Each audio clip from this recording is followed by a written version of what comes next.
What are the negative outcomes then? Negative outcomes of dating someone who's a lot older than you?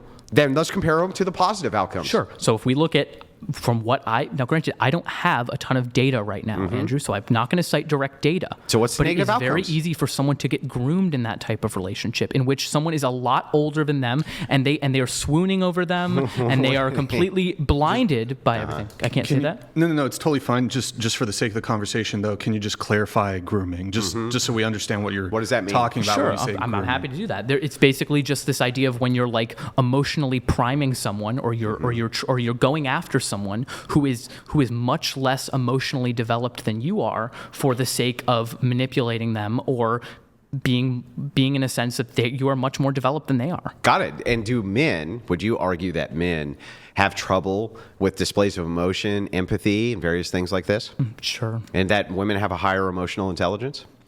I don't think that's necessarily the case. I think in certain You don't cases think women have a higher emotional intelligence? I think largely they do, yes. Okay, so then women who have the higher emotional intelligence and men who have a repressed emotion, if they're dating, if they're dating, isn't the woman in this situation of power here? Nice, Andrew. I don't think that 41-year-old women should also date 18-year-old men. So I'm being consistent here. Why not?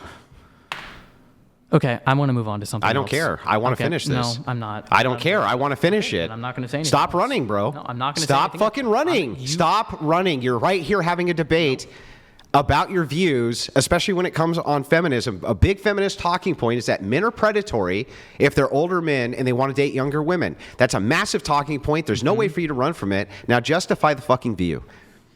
It's fucking weird, dude. That doesn't mean shit. Is. Why don't you date a 41-year-old? You are 41. Why would you not date a 41-year-old? What if you want to have a bunch of kids? Then you can date someone who's younger, but why would you want to date someone who's fresh out of high school? Well, wait a second. What if the age of high school ended at 15? Oh, okay. By the way, let me ask you this, right? You think that it's weird because they're freshly out of high school? Sure. So are the fucking men that 18-year-olds are dating at 18, aren't they? Yeah, and they're in a similar stage of development. Weird. Why would a woman want to date a man who's fresh out of high school? Because she's also out of high school, dude. What the fuck? That's like dating your brother. No, wait, what? Yeah, it's like dating your brother. It's stupid rhetoric. Okay, Andrew. Yeah, that's not a justification. Who cares? Like, why is it if they're fresh out of college that's better? I wanted to write down Andrew's vision for the world and my vision of the world. So why don't we just add that to the list? That there's nothing wrong with 41-year-olds. Is there? You have not made a justification for why there is. Is there ever an? Yeah, because I'm not. Because you can't. You fucking can't. No, you don't get to run. Yep. You don't get to run. This is a massive feminist talking point. The age discrepancy between older men. They say that they're predatory. You made the argument they're predatory. Men are inherently predatory. Only if they want to date younger women. Younger and 18-year-olds is okay. So 41 different. and 20. It's still kind of weird. 41 and 24. Yeah, that's fine. There's based on what? There's not a precise line, Andrew. You're a fucking liar. Hold on. You don't know why. We can say that it is okay for someone to date someone who is 40, and if they're 41, and not okay at 18, and that doesn't mean that there's a precise age right there that this age is too much, this age is too little. I think it's easy to be like, you shouldn't date someone. So if you observed, but you wouldn't make laws against it. Laws against it? Yeah. No, I wouldn't make laws against it. But they shouldn't do it. Yeah, people should not do things a lot, even if there is. So I would make this case, but on this, that's really weird because we do tailor laws towards predatory sexual behavior in a big way, and I'm sure you're for those laws. Sure. Why wouldn't you be, if you consider this to be a predatory sexual behavior, why would you not want to target laws towards this, though? That's fucking weird. Here we go. And the reason is because I think that, once again, you can prioritize different values here. I think autonomy of women is fine. If an 18-year-old genuinely wants to marry someone who's a lot older, I think it's a bad decision. I think she's likely it's going to lead to a lot of negative emotional outcomes, but I don't think the state should necessarily bar her from doing it because she's over the age of 18. Okay? Okay, no, that actually doesn't track. Absolutely. So when you're talking about, you made the bold claim that it's weird, and the reason it's weird and bad is because you think that at least most of these relationships must be predatory? It has a high potential for it. Not all of them are. I didn't say all. What does most mean? Yeah. You think most of them are? I think most of them can be. What other criteria would you have for most of this thing, wait, hang on, which is sexually Fine. We predatory. have to draw the Hang line. on, sexually predatory shouldn't be outlawed? We have to draw the line somewhere, Andrew. So if you would like to say that maybe, actually, I've heard that before, that maybe you should raise the age of consent to like 21, or there should be like Romeo and Juliet laws so that it does get higher, so that a 41-year-old couldn't date an 18-year-old. Would you be And for that? I think in those cases, there's a good argument to be made there. I Okay, think can we yes. disenfranchise 18-year-old women then? What do you mean disenfranchised? How Make are you, sure that between 18 and 21. because I can't have sex with you, you can't vote. What the fuck, dude? Why, wait a second. Isn't the justification for why they can't vote the same as why they can't have sex? No, because sex and voting are very different. People make uninformed Why decisions. why shouldn't adults be able to have sex with 16-year-olds? Isn't it for the same reason the 16-year-old shouldn't vote? No. Oh, what? It's Do not. you think if a 16-year-old votes or doesn't vote, they're going to be deeply traumatized? Well, I mean, if enough 16-year-olds do, yeah, yes, they could be. Absolutely. Do you think that parallels the harm of child Well, abuse? first of all, I'm Is- not sure. I'm not sure that like if a 19-year-old has sex with a 16-year-old, the 16-year-old is deeply traumatized. Honestly, Okay. do you think so? Do you think that like? It's a- Yeah, not weird, really. no? It's weird. I would say that that's like. 19, 16? Yeah, I'd say that's a little gross, but Yeah. like, what about 1917? Yeah. Yeah, you don't really care, right? Yeah, there's always going to be a line here, and there's Yeah, always so the different thing is things. like, if that's the case, if you're like, they're 19 years old and 17 years old, right? Mm-hmm. And that's still predatory behavior from your view. No. I don't think necessarily it is. But I think, but it should no, stay illegal. No, I didn't say that. It should be legal. 19 and 17, there are some Romeo and Juliet laws that I would say I'm in favor of. How 19 is and the 17? 1 year displacement then from 16 to 17? That is What? stupid. What do you mean? Like if you give the displacement, you're like, at 17 years old to 19 years old, that's too much, but at 16 it's Andrew, not. That is fucking. of course that's these dumb. are of course there's going to be an arbitrary distinction. I'm not But I saying mean there that's can't be an arbitrary. that's super arbitrary. I think 2 years in that Yeah. age gap Yeah. is as large as you should go. Yeah. So I mean, but the question here still remains, right? What about 35 and 18? I think if you're older than like 29? 23 or 24, you shouldn't be dating someone fresh out of high school Yeah. What is the fresh out of high school thing? because you're in a different stage. You of could life. also be a 'Cause CEO at 18, you're in a right? different stage of life. Yeah, Andrew, are most 18-year-old women CEOs? Yeah. Are most 18-year-old women dating 35-year-old men? No, and they shouldn't be. Yeah, but the thing is like when it comes to attraction, right? Most people are generally attracted and meet people within their same demographics and groups. That is the case with all dating. Sure. So if it's the case that this woman is seeking older men, right? If she's seeking them, what's the problem? I don't think she should be seeking people that old. I think it's going to lead to her. So I becoming consent. more I consent. traumatized. You don't consent. No. Yeah, you don't consent. Hold on, but Andrew, you don't consent to their you make- relationship. You make the same claim for people under the age of 18. How? You don't consent to someone who is 41 dating someone who's 16. Yeah, but I gave Okay, justifications for that. You have given none for this. You just say it's hyper predatory. it's still, Sometimes still maybe. predatory. Sometimes maybe. I think someone who wants to date someone that young, it's revealing. Sometimes maybe. I think more times than not. No, I'm not sure. Like you haven't made that case though. That's the case I'm waiting for. You're almost like asking me to argue against why it's wrong for adults to have sex with like who are fundamentally children at that So you point. 18-year-olds are fundamentally children? I think to a 41-year-old, there's almost no difference. Virtual zero difference. Can you tell me to what a makes 17-year-old 18-year-olds and children? 18-year-old. I'm not saying children in the legal sense of the No, term. that's not- whatever I'm saying- sense. Whatever I'm saying- sense. I'm saying they are much younger. I know and they're younger. And they have What makes them fucking children, bro? obviously had much less life experience than you have. Okay, so that's what makes them children? That they have less To- life experience? To a 41-year-old, Yeah. absolutely. How does that make him a child? Functionally a child, They're absolutely. not functionally a child. Why do they just like not have fucking agency because they're young? I'm not saying they don't have agency. I'm saying there are better and worse decisions that people can make. What's And the bads in this decisions? That keeps being my question. You won't answer. What are the bads? What? You got nothing, dude. You never have anything. When I put you to the question, you fucking run every time. What are the bads versus the goods? Can we go over them? No. No.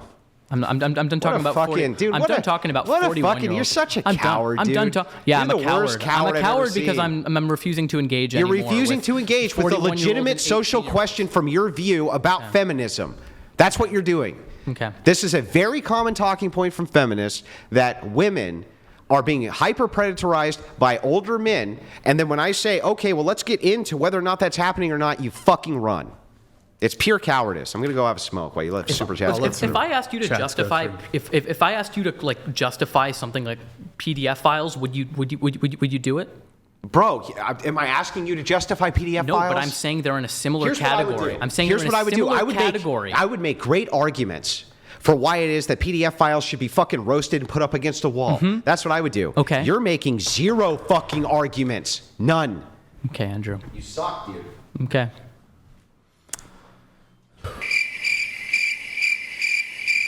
All right, we're going to read a couple chats. So I want to start with the idea of how feminism and Marxism aren't contrary to each other. So I've read a lot of Marxist feminist literature, especially from Dubois, and they do actually seem to be a contradiction. So through first wave feminism to modernity, you have feminism has single-handedly put more women in the hands of rich industrialists than any other single movement which has ever existed.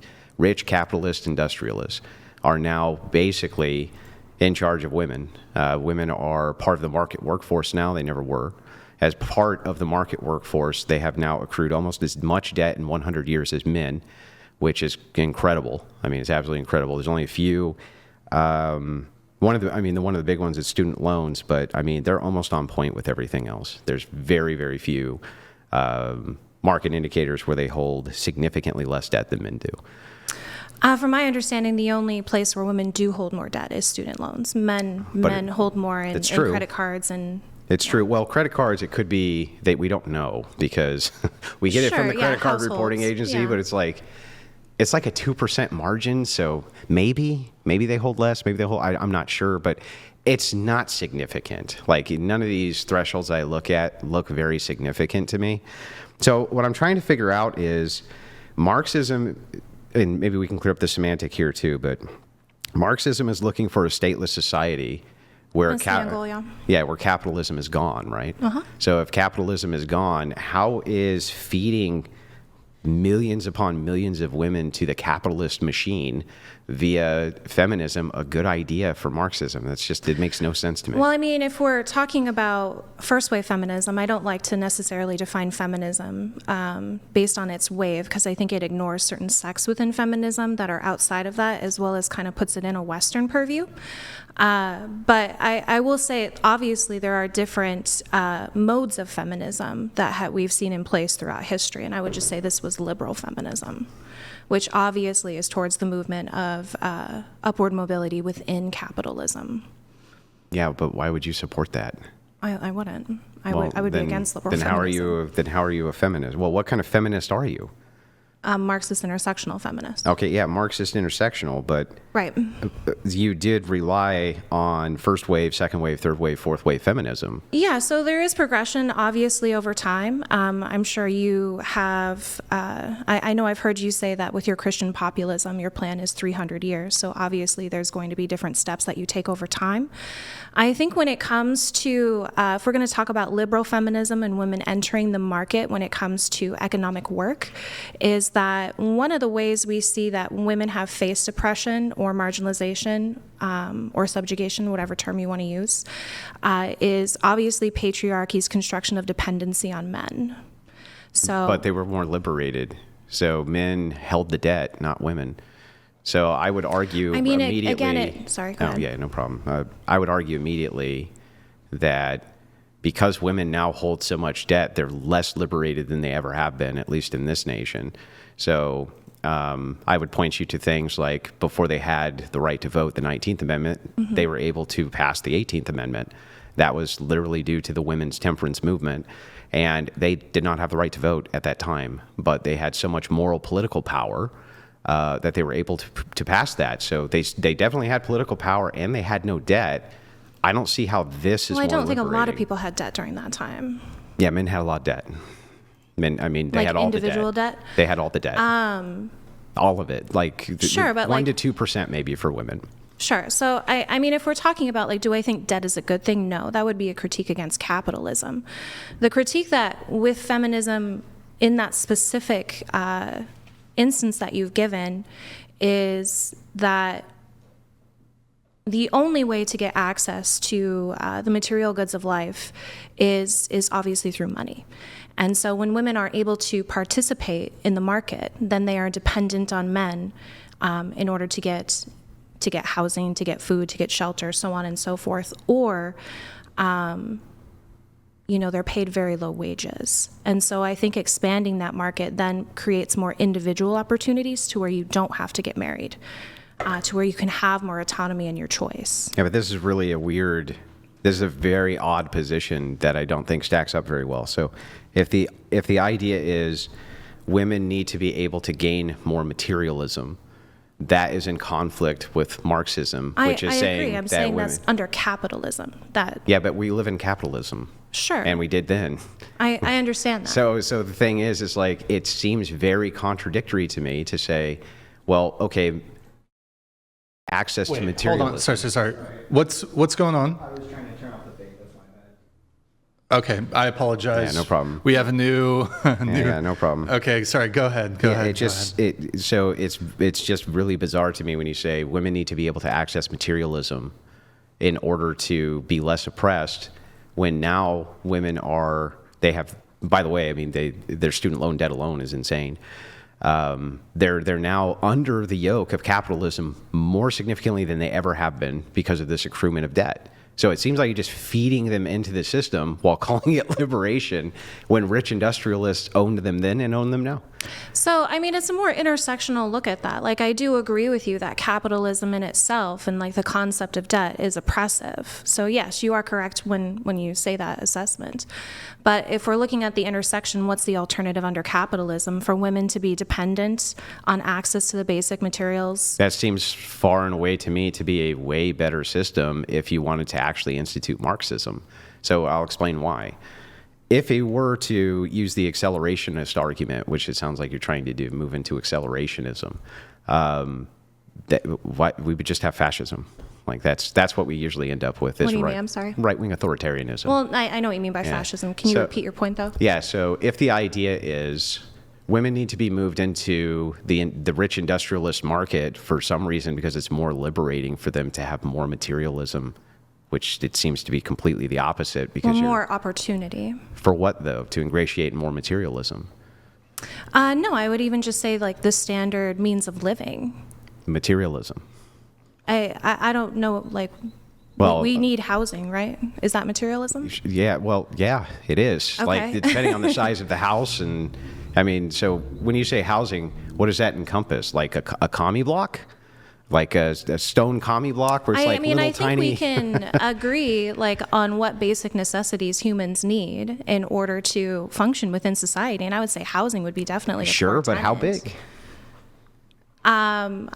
I think it would depend, obviously, based on need. Yeah, right. So utility. if it's moving off of need, right? Mm-hmm. I would say that people need very little space. Okay. Right? Sure. So if this is the case, though, introducing women into the capitalist market, right, where now rich industrialists own their labor, which they do, in order to Right. give them the right to vote about stuff that's kind of meaningless ultimately towards themselves. What was the point of that for Marxism? It's totally counterintuitive. Well, I'm not saying it's a movement towards Marxism. I'm saying that that's obviously like a liberal feminist movement, which is upward mobility within capitalism so that you can have access to. So you don't support basic- feminism? I don't support liberal feminism. But that's the only type of feminism we've had here. In terms of certain movements, sure. I guess it would depend on how you classify certain movements. But when we're talking about like capitalist critique, those who think that women would find liberation having the same access to capitalist opportunities as men is a liberal feminist idea. But I don't understand then. So do you support Western feminism or not? I don't, if you want to label it as that Western feminism. Okay, so the only feminism that I can point to is either the feminism here, or we can talk about communist feminism, but that was liberalized as well. I disagree. I think we can see like when the Black Panthers in the 60s and 70s, that's where womanism was born out of, which is also Marxist theory. Yeah, sure, but it was also part of a feminist movement. Right, The so- sexual liberation was a big part of what was going on in the 60s with Black Panther and female liberation, too. So I'm just curious, though, first wave feminism, you agree, essentially fed all women into this massive capitalist machine, whereas they did not have to participate in it before. Again, like I think that's a really exclusionary idea of first wave feminism, because there were also like feminists who were abolitionists. There were also feminists who were poor, who wanted more rights for the working class, and those were kind of ignored. So I think if you want to label first wave feminism as essentially the suffragette movement, and the means to enter capitalist, I don't think that's all encompassing of feminism. First wave feminism is definitely responsible for millions upon millions upon millions of women entering into the workforce under rich capitalist industrialists. Single-handedly responsible for that.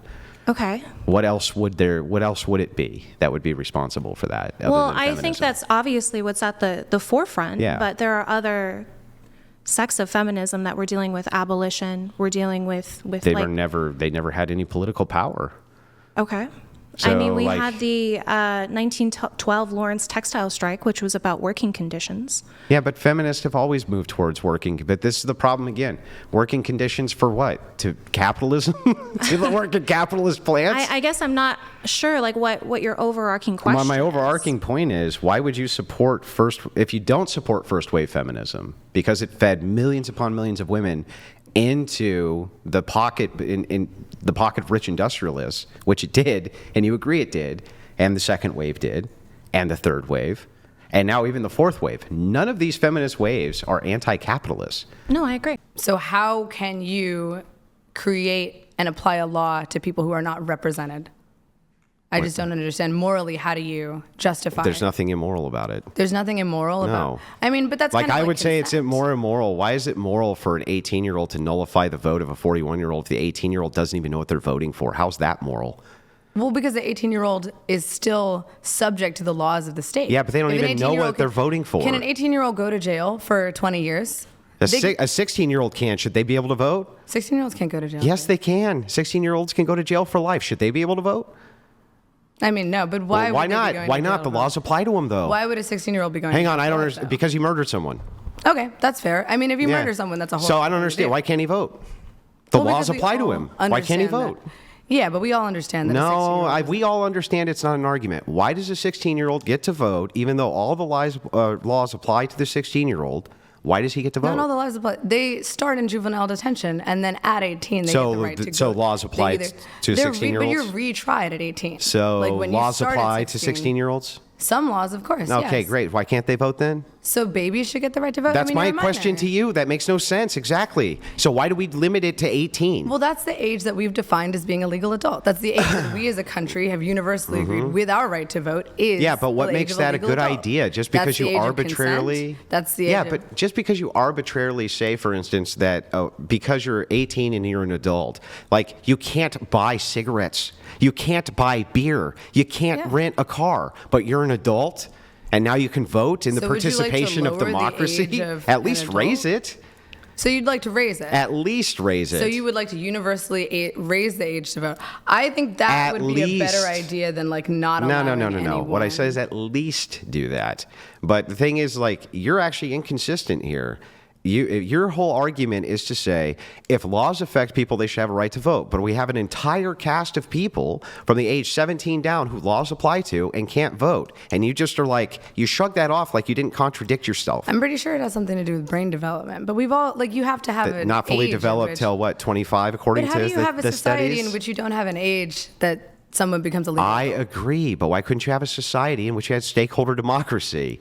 It would Because be, it's the nobody's- same logic. So if you're saying that we should not disenfranchise children, why would you then disenfranchise people who are legal adults? When did I ever make the claim that I wanted children to be able to vote? You just said that if everyone should have the No, right I to vote. told you that your view is inconsistent. If it is the case propositionally, you say, Andrew, if laws apply to people, they should be able to vote. Except, I don't know, everybody's 17 and under. That's inconsistent. Because the hang laws on, hang do on. apply to children It's differently than they inconsistent apply to and a adults. contradiction. But laws do apply to What about the children laws that differently don't? than they do. What about the laws that don't?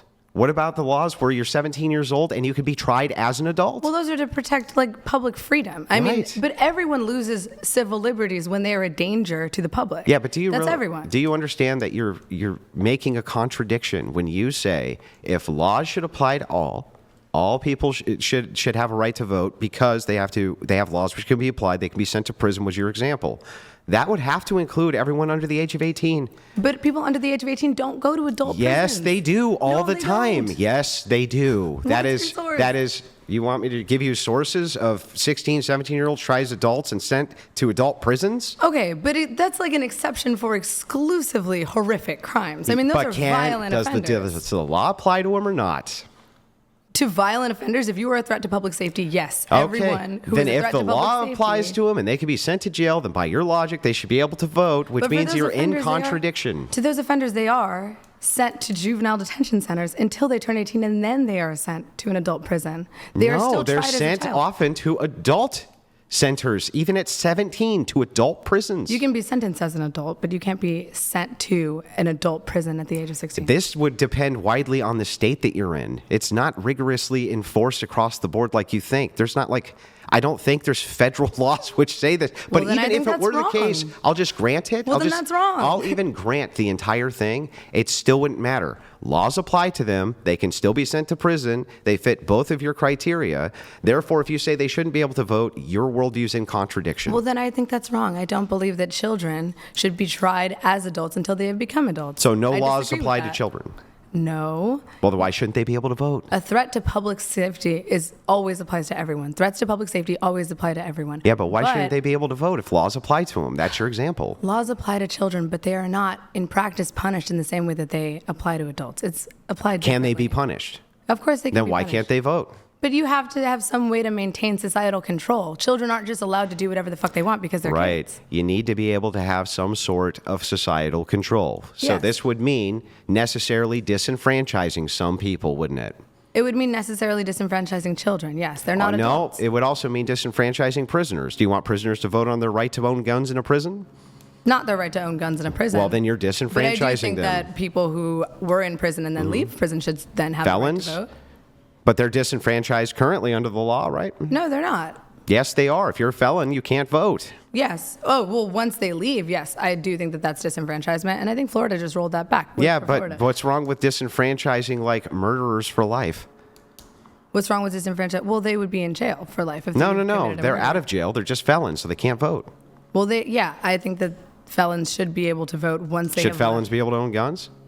No, because it's. Oh, well, I don't understand you. So you're again, But do you you are so understand- inconsistent with your Pause a minute. disenfranchising. Pookie, do you understand? What? Disenfranchisement Mm-hmm. should exist so long as someone is a threat to public safety. The reason why prisoners are not allowed to vote who are currently in prison is because they are a threat to public safety. 16-year-olds aren't a threat to public safety. No, but they're children. You can't allow anyone So to vote you who's a can child. arbitrarily disenfranchise people based on the fact that you think they're not capable of making good voting decisions, right? No, a child is legally different than an adult. Because they can't make You can't have good- sex with a child. Because That they would be can't statutory make because rape. they can't make good decisions. No, because they're legally classified as a child. Do you not understand what Because a they child is? can't make good decisions. Because they're 2 and 3 and 4. They're not legally an So adult. they can't make good decisions. No, they can make good decisions, but generally speaking, you can't have children vote. There is a I legal age agree to with vote. you. You can't. Okay. But why is it then that if I were to say that I only want 25-year-olds to vote, I would be disenfranchising? But you didn't say you only want 25-year-olds to but vote. You do you said understand? that you only want one marriage voting system per household. Yeah, You well, that's said one way, yeah. You want less of But- both adult men and But do you adult understand how women my to be view is able to vote. consistent, but yours isn't? Because if you were to agree with me that you wanted, like, okay, Andrew, I would compromise the 25-year-olds voting. You've now disenfranchised everyone from the ages of 18 through 24. If you were considered all a legal overnight. adult, you should be able to vote. That's my state. If you are considered a legal adult, if you are tried as an adult, if you are allowed to buy a house, Yeah. have a child, But that leads to the problem is that leads to political tribalism. So, like, for instance, why is it a healthy society to have men and women who are married voting against each other? That's a terrible idea. because they're both like. But if a man commits a murder, does his wife go to jail for that crime? No. No, because they're not the same fucking person. What does that have to do with anything? If they're different people and they're both tried differently and they both have separate lives Yeah. and separate bank accounts Yeah. and separate bodily and physical autonomy, Yeah. then they should each get a stake in this government. No. Well, that literally has nothing to do with what I just asked. They're not the same So real person, quick, so can why you- should they be represented You remember under the how I same said thing? yes and no to your question? Can you do that for me? Remember how I was like yes and just answered it? Can you actually do that for I me don't too? remember that at all. You literally just asked me that question. You said if a husband's carted off to prison, does their wife go to prison? I said no. Okay. Can you do that for me too, and then give your explanation? Because otherwise, I don't That's know what I your just did. actual I said position. His thing and then gave the explanation. So now I'd like to know, You should listen do you to think it's a good idea for wives and husbands to be able to vote against each other's interests? They should both have a vote, yes. Well, but they can vote against each other's interests, right? That is circumstantial. They may not, they might. Yeah, they may not, they might. I agree with that. Yeah. But why is it good that option's even there? It seems like a terrible idea. Because in a representative democracy, everyone should be represented with a vote. Yeah, I get that's a descriptive truth, but you're not telling me why that should be the case. If I were to give you the counterclaim here, I would say if you had like one household voting or something like this, it would be much more uniform and wouldn't divide families against each other. And that's exactly what the vote has done. But they're both subject to the same legislative, like they can both be legislated independent of each other, right? No, well, not really. One cannot at that point make a decision that doesn't affect the other one usually. Yes, I can. Not really. What? I mean, Roe v. Wade, that only affects a woman's body, right? No? You think that if a man is married to a woman and she goes and aborts his baby, that doesn't affect him? Of course it does, but it affects him differently than his body. But it's still, but that's my whole point is that everything they do in this household is going to affect each other. Sure. So you wouldn't want to promote systems But they which still are divide husbands individuals. against wives. But they're individuals, no. What does Are that they do the with same person? anything? Are they the same person or not? This is not what's in dispute. Are they the same person or not? Okay, no. Then why should they not each have an individual liberty? What if they get a Because divorce? you don't want to set up systems that divide them against each other. That's well, a then bad don't idea. Marry someone who doesn't want to vote for you, with you. But that's No, do you understand that like people's preferences change over time, and there could be various reasons in which, if you have a tribal type of mentality, like take abortion for instance. Abortion's a great one. Do you think that it's possible that women, for instance, could hold it against their husband and say things like "do this" or "I'll abort your child"? They could actually do that, right?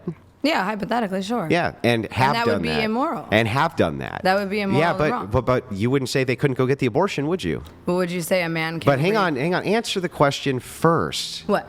You wouldn't say that they shouldn't be allowed to do that, though, would you? Well, if it would be disenfranchising millions of other women who aren't in that situation That's and need an can you- abortion, then yes or no, please. You wouldn't say that you would not actually say that they should not be allowed to get the abortion, right? no, I think everyone should have access to. Okay, free so will. even if it were the case that a woman, right, was holding the man basically emotionally hostage with her pregnancy and said, "Do what I say or I'll get an abortion," right?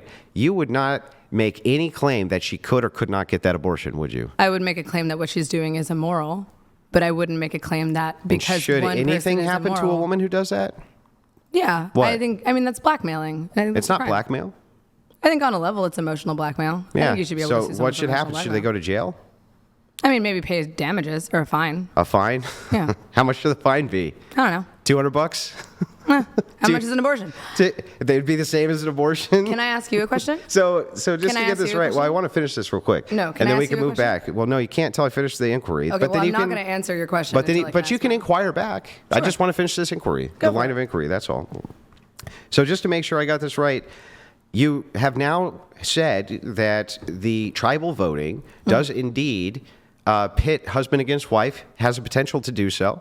Right. And I've even conceded to specific examples of where it would be in a woman's interest to vote against her husband, to have a right to do something which could be used against him later. And then said, well, the punishment should be like, oh, maybe she pays a fine if something like that happens. And how are you going to convince people that that's a better system than one household voting? That's a terrible system. I said in the Ukraine. Okay. The Ukraine, men can be drafted up to 65. Well, I disagree with the draft. Okay, got it. That's great. You disagree with it. Mm-hmm. But the only people right now who can be drafted are who?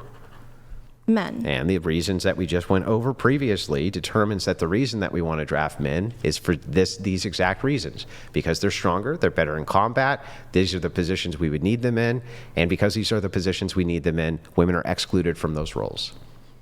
Well, again, going from special infantry to just military bodies, obviously more is just going to be better. Why? More takes way more resources. More is not yeah, better. but numbers is also another strategy that wins war. If you have more soldiers than the other team.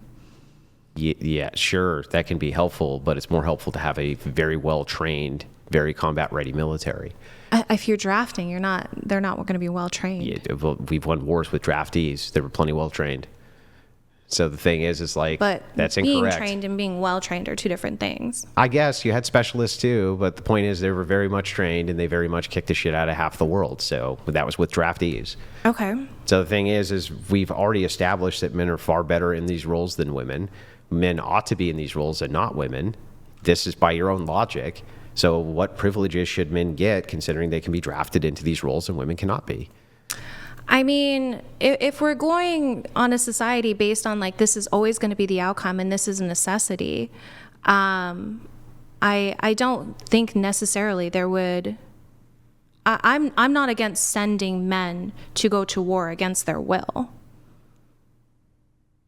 You are against it or not? I'm against sending men to go to war against their will. So I thought you said not. maybe I Did you- misspoke. I'm sorry. Yeah. But so just to clarify for the audience, you mean you are against it? Okay. Yes. Just one. I would want them to elect to go. And so what happens if nobody goes like they didn't want to in the Ukraine? Does Russia take the Ukraine over? Does Russia take over Ukraine? I mean, I think it would again depend on other resources available. If there are other militaries, if there are other, There's no, so other militaries aren't going to step in. then yeah, that would happen. So but I mean, should- again, forcing men to go. I mean, you can't force them to fight. Yes, you can force men to fight. How? The same way they did under communism. They say you run at that machine gun nest, and if you turn around, we will kill you. And that's exactly what they did.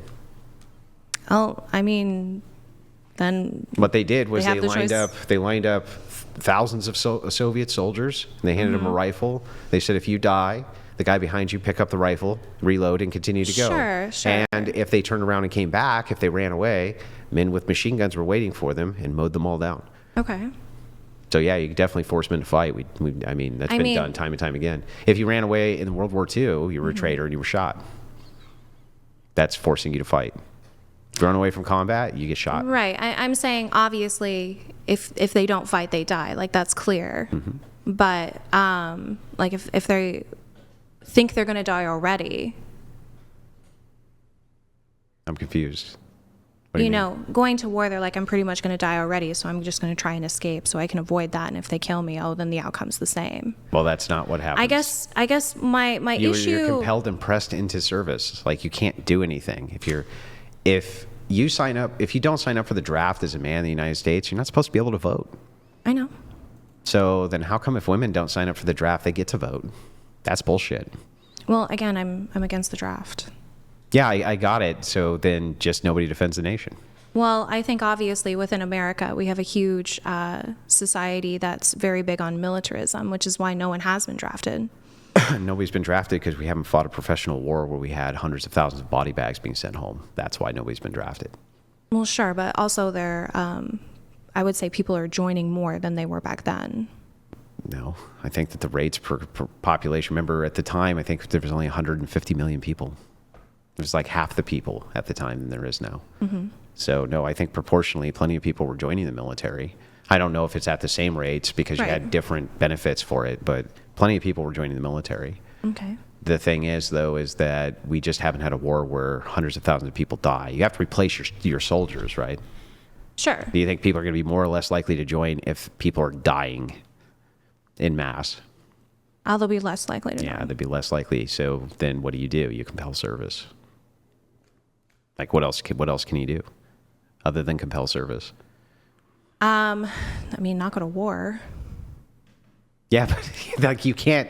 Why do you think you can decide those things? Like you can't make the decision. Because, like, I think there is motivation, obviously, between countries who are engaging in war and the reasons behind those. Yeah, but you can't I think solve we're those just, reasons. Like, I'm not disagreeing with you that under like the idea of patriarchy, that there is going to be some dependence on men, because obviously I would think that still. Under the idea of matriarchy. too. No, I don't think that male violence would be pervasive. I mean, when do you think patriarchy? How can? One second. When do you okay, think go ahead. patriarchy originated? I think it's always been the case. Yeah, I would say patriarchy originated, depending again on what aspect, what country we're looking at or what region, would be between like 8,000 BC and 5,000 BC. And when do you think? What do you think our oldest written record is? I believe it's Egyptian scribes, which I think the is Epic of Gilgamesh? 5,000. Yeah, isn't that when? The Sumerian? Yes, and isn't that when they worship female gods? No. Yeah. Anu was a male god. No, it was a female god. No, Anu was a male god. Promise. No. She was the good mother. That's not a she. It's Anu. I'm pretty confident Anu was a male god. Inanna? Yeah, like Anunnaki. It comes from the male god Anu. Like the exaltation of an Anu? No, it's just Anu. I think Anu. Yeah, the It exaltation. means God. It just means God. Well, the exaltation of an Anu is thought to be the first poem, and that's What about El? a female god. El. What do you mean El? El is another god. In fact, I mean, if Okay, you're what talking, about- in fact, I actually have a list here of Egyptian gods. Or, Well- I'm sorry, pre-3,500 year gods. Let me give you the list real quick. Sure. Just because I brought it with me. Hang on real quick, Brian, before you get into the super chats. Oh no! While he's looking that up, you brought up the term patriarchy. Just can you just define the term for the Yeah, audience? male supremacy, domination, and dependency. Okay, male supremacy, domination, and what was the last one? Sorry. Dependency. Yeah, I was Dependence. right. Okay. Anu, Mesopotamia, Sumeria, 5000 BC, king of the gods. Enlil, Mesopotamia, Sumerian. Enki, Mesopotamia. Ptah, pre-dynastic Egyptian, 6000 BC. Pre-Shupati, El, I said El, pre-Canaan, pre-Levantine, 3900 BC. I mean, the list goes on and on and on and on and on of male gods. All right, I'm not saying there are male gods, but wasn't that all before?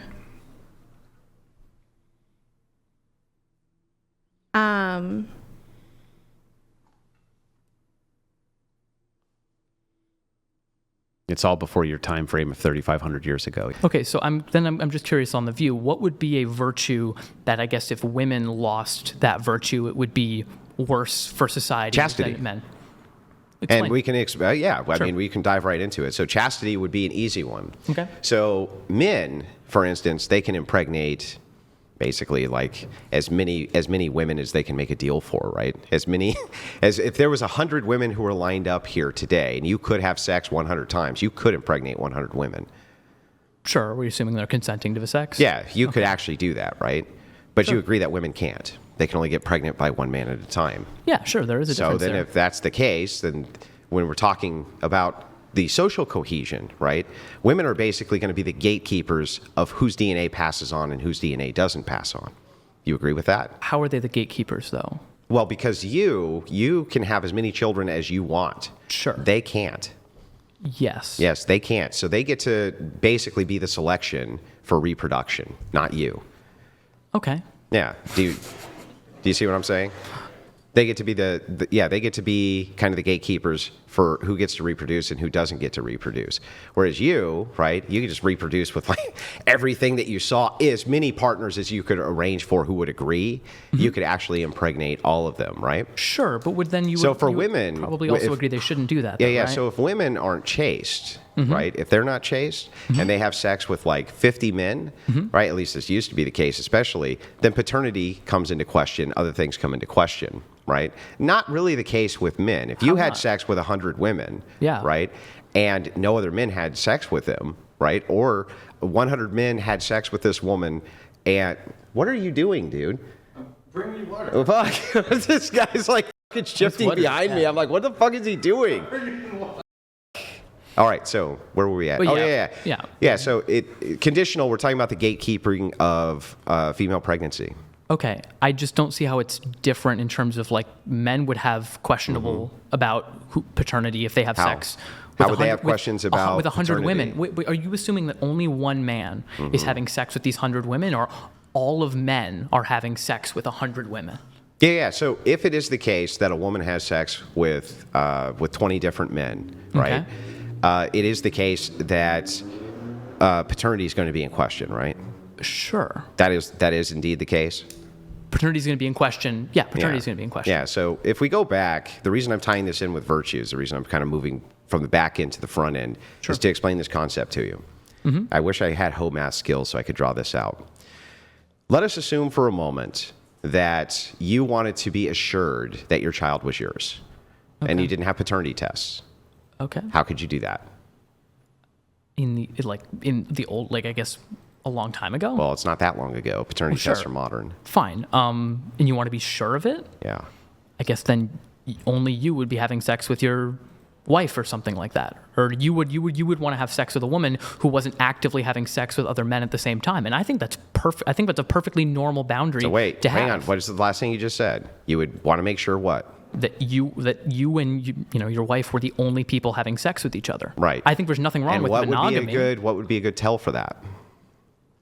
What do you mean? That she wasn't having sex with a lot of men before you, right? Wait. No, I don't necessarily think that's the You don't case. think so? No, I don't think so. I think people can engage in a lot of sexual activity because they're enjoying that, and they enter a monogamous relationship and decide that that's what's best for them, and that's what they want. Well, I don't then- think that just because she chooses to have a lot of sex outside of a relationship means that she should automatically be distrusted within a monogamous relationship. So let's just make sure we got this right. Is it same for men though? We're going to set this. No, it's not. Well, but I'll wait, get into how- that okay. next. If But a hang man, on, if a hang on, man has let's sex with a bunch of finish. people, if a man has sex with a bunch of people, Bro, and he gets into a Bro, relationship, I'm going to explain should it. he be distrusted? I'm going to explain it. Okay. But let's move into this because we're talking about the social destruction aspect. So let's start with this.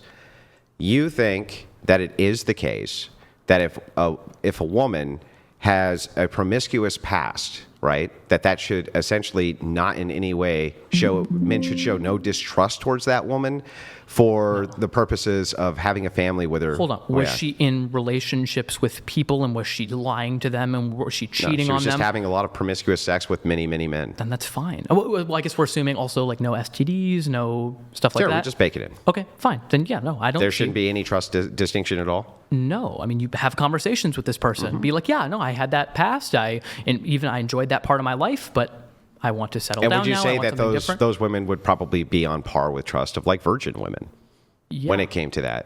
Right. It follows, right? Sure, Except yeah. it doesn't because you didn't think about it, and here's What? why. Okay. There's if I were to ask you about comparisons, right? Comparatively, Yeah. if a woman only has sex with one partner, can she compare any other partners to that man she's had sex with? No, I guess not. So she wouldn't be knowing what she was missing out on or not missing out on, right? Sure. Yeah. So then, if that's the case, if a virgin got married, right, she would have no other men to make comparisons against for any potentiality she might be missing out on, correct? Hold on. Yes, but then you're claiming that you should marry virgin women because there might not be another guy, or they're not going to have a reference for another guy who's better at having sex than you are. Or better at whatever the traits are. So the more that human beings experience partners, how's that weird? It Wait, just it blows is- your no, your position No, out. it doesn't blow my position You up. said there's no distinct thing that we could ever point to, right? And this is because when I asked you, hey, do you think that it's the case that if you have a virgin woman, right, versus a very promiscuous woman, they're equally as trustworthy? You said yes. However, Trustworthy. you instantly blow your own position out the second you say that there is a comparative analysis which people are going to be making. That would erode the trust immediately. Wait a second. So, can I just so I can understand your position? I want to just restate Yeah. what you're saying back to you. Are you saying that because a woman who had more sex before marriage has more experience with what men she likes and what men she doesn't like, that therefore within the marriage, if she's unhappy with the state of the current marriage, she has things to compare it to, and thus she might be more likely to leave? Is that what you're saying? Well, not just that, right? But it could be that if she had never experienced, and in fact, this is likely because women polled say this, if she had never experienced these other men and had no comparison, she would actually be much happier in the current relationship that she was in. That's just, okay, so ignorance is bliss is what It's you're not arguing? ignorance. Well, right? it is. She doesn't know about the other men. It's a that- comparative. Well, then by your standards, should she just a bunch of men so that she knows? No, not No, necessarily. no. Wait. I'm So not, which thing is more preferable for society then? Wait, but you're making a false dichotomy. What's the dichotomy? You're making a false I dichotomy. can't wait. You are. You're saying that there's on one side Yeah. that women do not have sex or before marriage whatsoever at all, and the other one is women just people all the time, Yeah. no matter what. No, just promiscuity. I'm just asking. It would logically follow that if women have 2 men, she now has a comparison. Yeah. Okay, so then I think it's a we good would just thing. say that every single time there's an additional. Well, okay, then if you think Then wait, have you to think be it's better. a good thing, Then you have to be better. then wait a actually. second. Then if you have think to be that's- better than bro, the other no, guys. let's back up. Then you think it's a good thing. You just said I think that's a good thing. So that means if that's a good thing, why shouldn't they a lot of men so that they have the largest comparison sample size possible? I think it depends on the individual woman and what she wants. Some people don't want to have that much sex. Some people just don't. That doesn't and that's answer fine. my question. Wait. If you think it's good that she had sex with one more person, right? Because now she has a comparative sample size, why shouldn't she have sex with hundreds of different Wait a people second. to make sure she has the best comparative no, sample you're reducing this size? to absurdity. Oh, There's bro, always- I'm sorry. let me I'm sorry let me that it's explain. upsetting No, to you, no, but it's not upsetting. Hold on. Do Yeah. you think that eating broccoli is good? Mm-hmm. Do you think that we should just eat as much broccoli as possible all the time? But do I? Did you think we No. just eat an insane amount? No. So there can be a good thing, and that thing can be good up to a threshold. Yeah, the thing is, though, is that if I were to say, right, eating lots of broccoli is good, so I have a comparison against other vegetables or something like this, right? And you rightly asked me then, well, shouldn't we eat like a ton of broccoli then so we have the highest comparison? We can also make that and say, well, but we cut it off at this before it gets to the point of like you're going to Broccoli throw up poisoning or or- something yeah. like this, Yeah. right? Uh-huh. That's fair, Yes. but that would still equal a lot more men, right? Sure. Yeah. So then you think honestly that women probably ought to f- a lot of men. Not ought. No. Because I also think it's Then wouldn't they be missing Hold on. out, bro? No, I don't think they're missing how out. do they really know Hold what their on. preferences Wait a are, second, though, bro? Because hold on.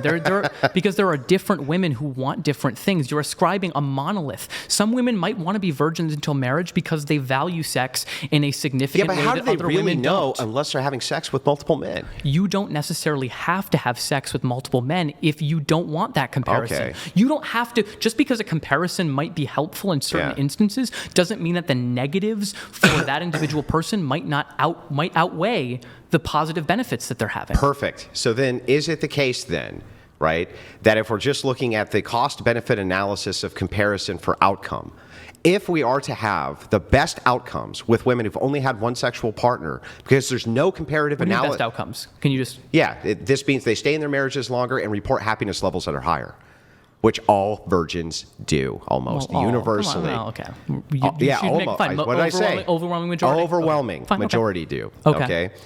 Same thing. And the reason I say universal is because it doesn't matter the nation.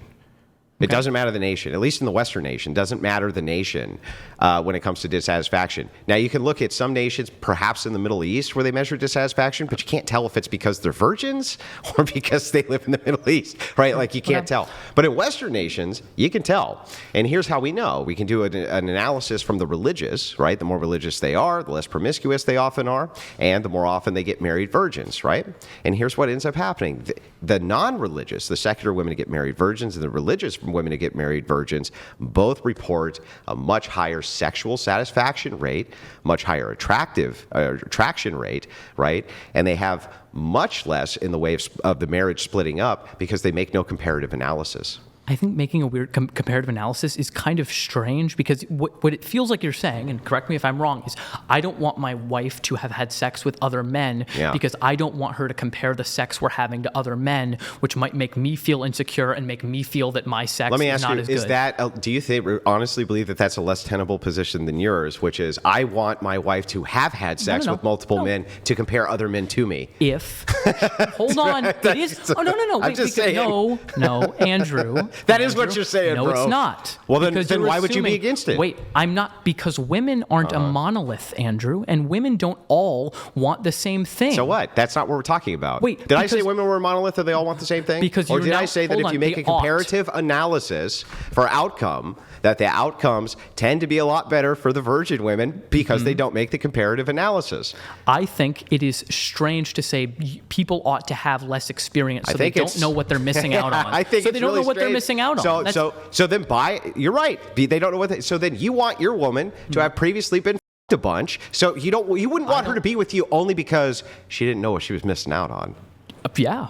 right? So okay. wait a second, All right, Andrew. Wait a second. Let me. I would say that like the idea of grape became into existence like with agriculture. What? What do you? So you think that men weren't graping before then? No, I don't. Oh, and you're because I basing- don't what's think your they, evidence for that? I don't think they understood men's role when it came to how women became pregnant and how children were created. What did that have to do with them just being horny? I don't think men grape because they're horny. Why not? What do you mean? So wait a second. Because Let me get this grape right. is an act of humiliation and So primitive man, right? You agree with me that Homo sapiens have been around for about 100,000 years? I think it's 300,000. At least 100,000. Yeah. Okay, but we didn't come in. So we actually operated the same way we are right now. We have the same brains, same physicality, basically same everything. Differences in height, differences in smaller things like that. Sure. But we have the same capacity. So do you saying within that 100,000 years, this, let's just say, for the sake of argument, but you know what? We'll do the 300,000. Within this 300,000 years, only 10,000 years ago, men figured out the technology of grape. I don't think if you don't know that sex creates children, then your whole theory is that men are graping so that children can come into existence. That's not my theory. That's your theory. Hold on. I think men. That's not my theory. Hide it in the sources. Good. You guys continue. Yeah, I think that men grape because they're horny too. I disagree. One sec, guys. Oh, you disagree. Hold on. Can you hide it here too? Yeah, so let's test that and see if you actually do disagree. Does every single time you have sex with a woman require consent? Well, I would say sex implicitly, by definition, would be consensual. If it's not, then it's grape. So then every instance of sex would require consent? Correct. Okay. So if a husband wakes up in the morning and he has a boner and he leans over and starts banging his wife while she's asleep, is he graping her? Yes. He is. Why is he doing that? Because he's horny? I think because he assumes he has consent. Yeah, so he's horny. So therefore, if it is the case that he's still graping her, even if he assumes he has consent and does not, that he's graping her because he's horny, right? No, I don't think that he thinks he's graping her. Doesn't, but that has nothing to do with the fact of the matter. You said that Well, men the do not grape. the motivation behind grape is not that they're horny. That's definitely his motivation behind that grape. No, because he doesn't think he's graping her. Why would it matter whether he thinks he's Because doing that that or not? determines the motivation, right? You're saying that men have to think that they're doing the act in order for them to be No. motivated to do the act? No, not at all. I'm not saying that men don't commit grape unknowingly. Okay, so this guy is graping his wife, which, by the way, means that I've graped my wife I don't know how many times. That's a right? weird thing to admit. No, I'm fine with it. Like, if You're you, fine saying that you've graped your wife? Yeah, if you think that me rolling over in the morning and she's asleep and waking her up with sex is grape, Well, then I I'm fine with mean, it. she's unconscious. She's asleep for sure. That's unconscious, right? Sure. Yeah. If she had too much to drink and passed out. Yeah, we've done which- that too when we're both drunk. Yeah. Well, I mean, where she passed out. Yeah. She's also graped me by this metric too. She's woken me up with sex. I Well, didn't consent. I just want to make sure I understand what you're saying here. Are you saying that you've graped your wife while she's been passed out? I'm saying while my wife has been sleeping, I've woken her up with sex Mm-hmm. many times and vice versa. So did we grape each other? By definition, yeah. Yeah. So we're both, she grapes me sometimes. I grape her I mean, sometimes. I A think little grape. forced penetration is still grape. A little grape here, a little grape there. She grapes a little. I grape a little. That's weird. We all do a little bit of graping. Why? Totally not weird, by mean, the way. I'm just going would to tell you, would this you is the continue? norm. What's that? Would you continue if she didn't wake up? I don't know. Half the time I'm drunk, right? So you don't know if you would continue. No, I don't think I would continue if she didn't wake up. Why? I don't know. It's less fun. It's right. So obviously you want your partner to be conscious, enthusiastic. Yeah, but she wasn't conscious when we started. I understand that, Yeah, but so a little I'm grape there. So little if grape you here. then why not just wake her up? Why do I need? If I am waking her up Well, I with mean, my penis. Why not I'm just waking wake her up before with my penetration? penis. This yes. is crazy. Why is that crazy? Do you know how common it is that men and women wake each other up? Like a man will be woke up by I his don't care girlfriend. how common it is. Yeah. So What does that have to do with anything? What makes it crazy? Because they're unconscious. So, do you know what implied consent is? I do know what implied consent is. There's an but implied consent when you get married. It's implied that you're consenting to sex. I don't think it's necessarily Then do you have to implied. bite the bullet that my wife has raped me any number of times? I've told you. I Yeah. already agree with And you. you think that that's rational? that it's rational Yeah. to say what? Do you think that I'm emotionally scarred because my wife rapes me or Oh grapes me? no. But is she emotionally scarred by me graping her? I mean, I don't know. Probably not. So then rape can just be a neutral act where it doesn't harm anybody? I mean, I definitely do think it can harm in certain capacities, Sure, even if but- you're not consciously aware of it. Yeah, but it's not harming anybody, I mean, right? So grape, so hang on, grape can wha- be morally neutral. I just want to make sure we're clear. No. What would make it morally bad? Demonstrate the harm. Who's being harmed? Well, I think in some capacity, it would be the same harm that would come of someone engaging with someone who is like dead. What? I think the psychological, I think psychological aspect of wanting to Demonstrate it. Demonstrate that there's harm. One second. Okay. I think the psychological aspect of wanting to engage in intercourse with someone who is unconscious is highly harmful. Demonstrate it. Demonstrate what? How? So if my wife, So you that just would got done be- saying, if that- my that- wife wakes me it's up, classified as what is like paraphilic. help which me out is- with this. I'm totally asleep, okay? Completely asleep, and I wake up, and my wife is giving me a blowjob. I wake up to that, okay? What's the harm? How have I been harmed? Tell me how this possibly is harmful to me. I'm not saying it could be harmful to you. So then grape is morally neutral sometimes. No, I don't think it's morally neutral. Like I don't think like Then what's the necessarily immoral part harm. here? I don't think harm necessarily has to come to the victim in order for it to be. Then what would make this morally bad? What makes it morally I told you bad? the psychology of wanting to engage in intercourse with someone who is unconscious. Okay, Why is again, it? Why is you it? haven't if explained you're- how that's harmful or how that's bad. One second. Would you engage with your wife if she were dead? No, of course not. Why? Because her soul has left her body. She's not a person anymore. Her soul has left her body. Mm-hmm. She's not a human being anymore. It would be like fucking dirt. Can you give right? me like the secular position? Why do I need to give you any other position? How than is that? it? I think it's. You need to give me from your position instead of obfuscating what actually makes I'm it trying immoral. to give it an analogy. Yeah, well, can you just tell me this? What makes it immoral for my wife to wake me up with a blowjob? What makes that immoral? By the way, have you ever woken your ex-husband? Do you ever wake him up like that? No, Never. Never happened once? not that I no. No? All right.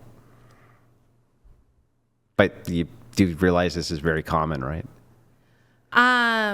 Sure, yes. And so just people are just commonly graping each other?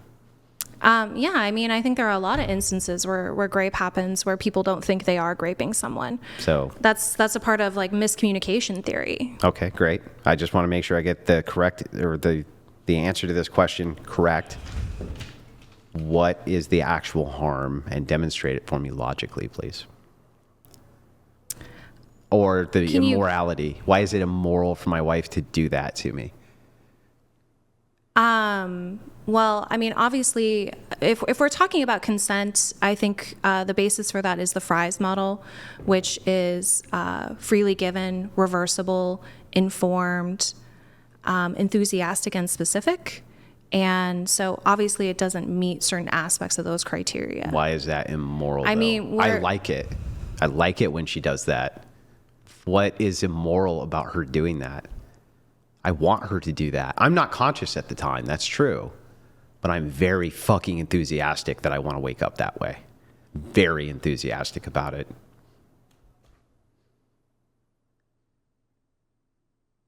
Again, I think pleasuring someone who is unconscious is psychologically concerning.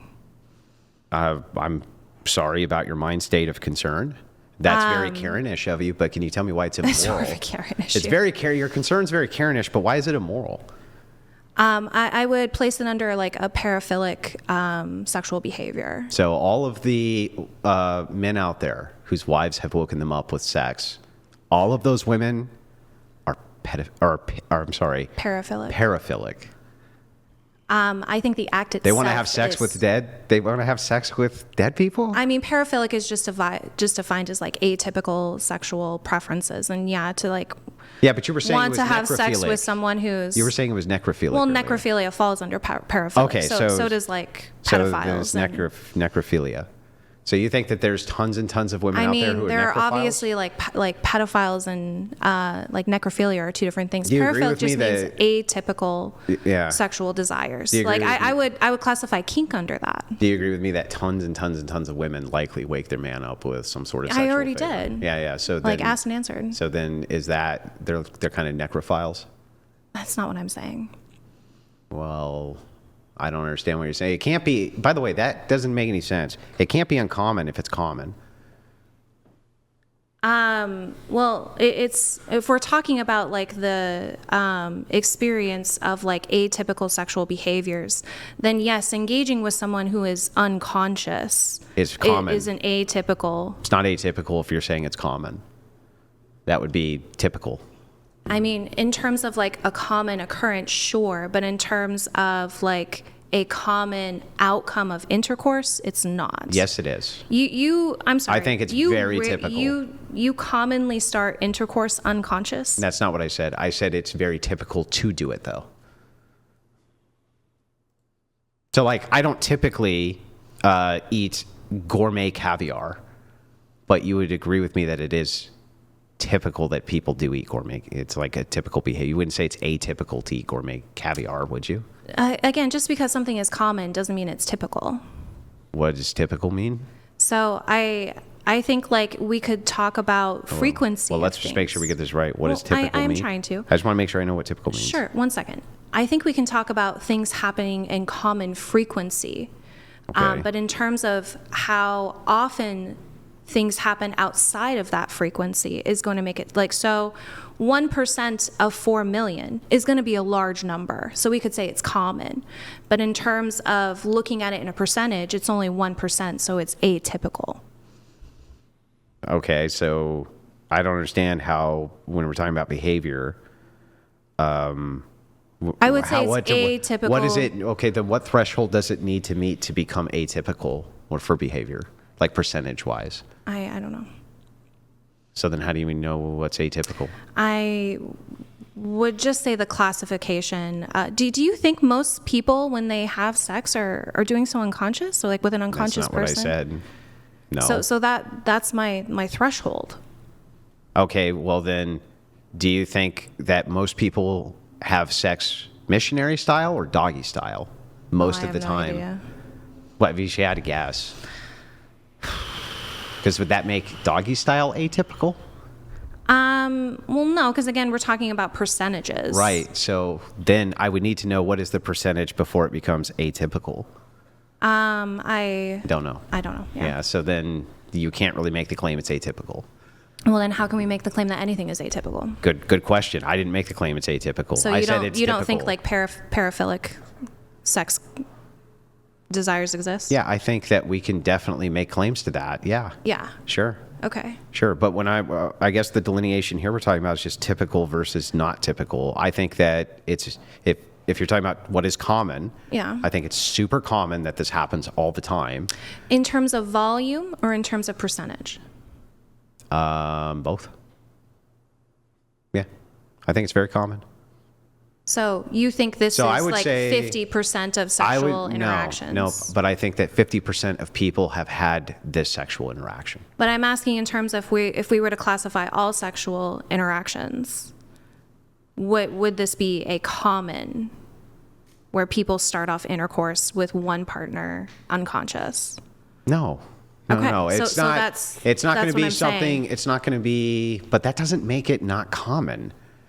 You know what I mean? Like, I feel like we're quibbling now. Like we're saying the same thing, I hope we are. but maybe we can God. semantically. Maybe we can I just, semantically get here. I mean, why would? Okay, yeah, you already answered. Because I'm horny. That's why I do it, Well, and I enjoy it. I enjoy raping her. I enjoy it. having sex with someone unconscious. My wife, yeah, yeah. I like it waking her up that way. But you said if she didn't wake up, you would stop. You know what she does sometimes? She's like, I don't. she's like, ah. And I'm like, yeah, that's right. And she's like, okay. I know. Yeah.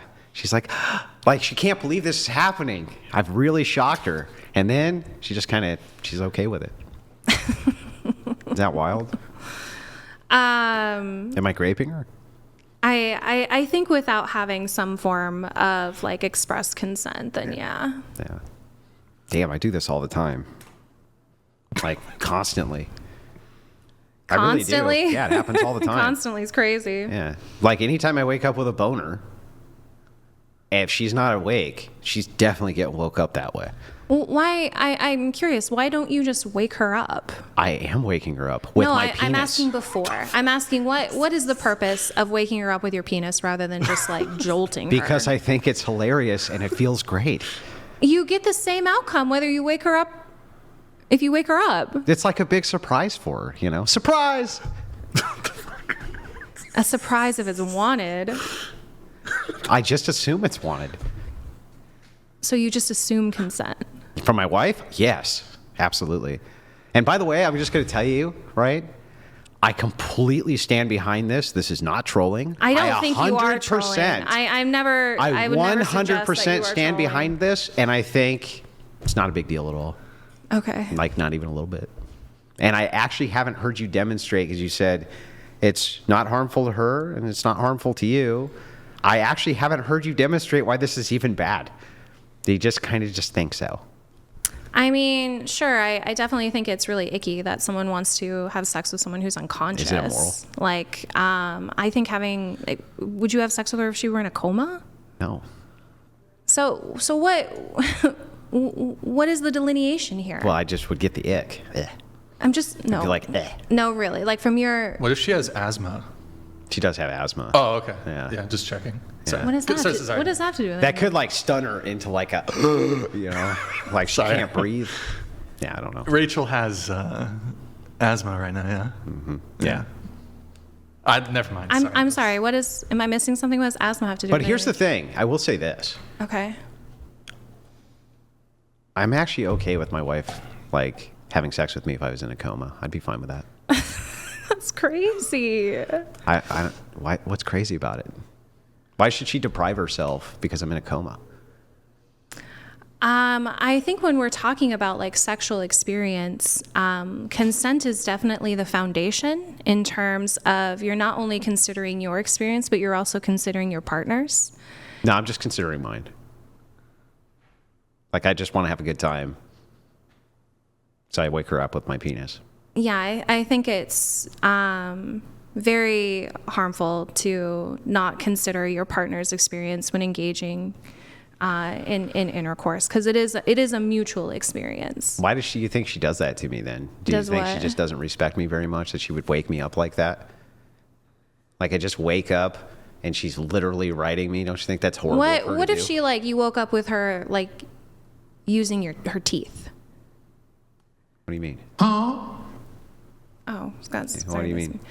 I really don't want to talk about the sex life you have with your wife. Can we make it maybe less Well, about this you? is just and, no. This is super easy for us to get down to this crazy ass idea you have. I don't live in New York. Though. I know, but inside the state of New York, do you really think the state of New York is getting adequate political representation on Capitol Hill with two fucking people? Well, that's why you have the Senate and the House, and the House. is Two based on- people who are your senator. You really think Every that state gets two senators. 100 people are representing 330 million people? At the very top, it's one person who's representing 330 million people's So are you interests. advocating that we shouldn't have government? at No, all? what I'm saying to you is that, like, it's very silly for me to look at an argument like you're making and say, oh my God, 100,000 people are going to be in charge or 200,000 people are going to be in charge. Like, ultimately, one person's in charge. So you're saying that it's- Ultimately, one person's in charge.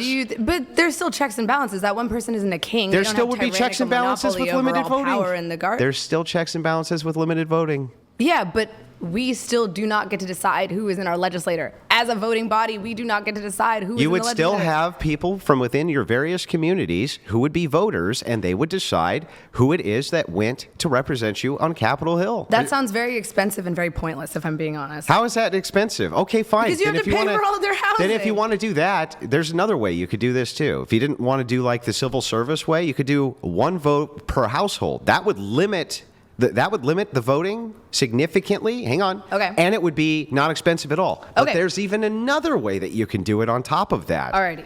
Right? But let's just start with like one household voting. Same thing. Let's do it. You can eliminate whatever this like perceived cost is that you have. Another thing you could do is just eliminate anybody being able to vote until they reach the same age that they could become president of the United States. Is that not 35? Mm-hmm. So you think that everyone under 35 should lose the right to vote? Why shouldn't everyone under 35 that be was the able? most boomer shit I've ever Why heard shouldn't in my everybody life. under 35 be able to be the president of the United States? Well, because they don't have the... But they're still... Why? Answer the question. because they do not yet have the experience in politics to run an entire country. So but just yeah, because you can't exactly. okay, Andrew, but just because you can't run an entire country doesn't mean that you should still not have the right to have one singular vote.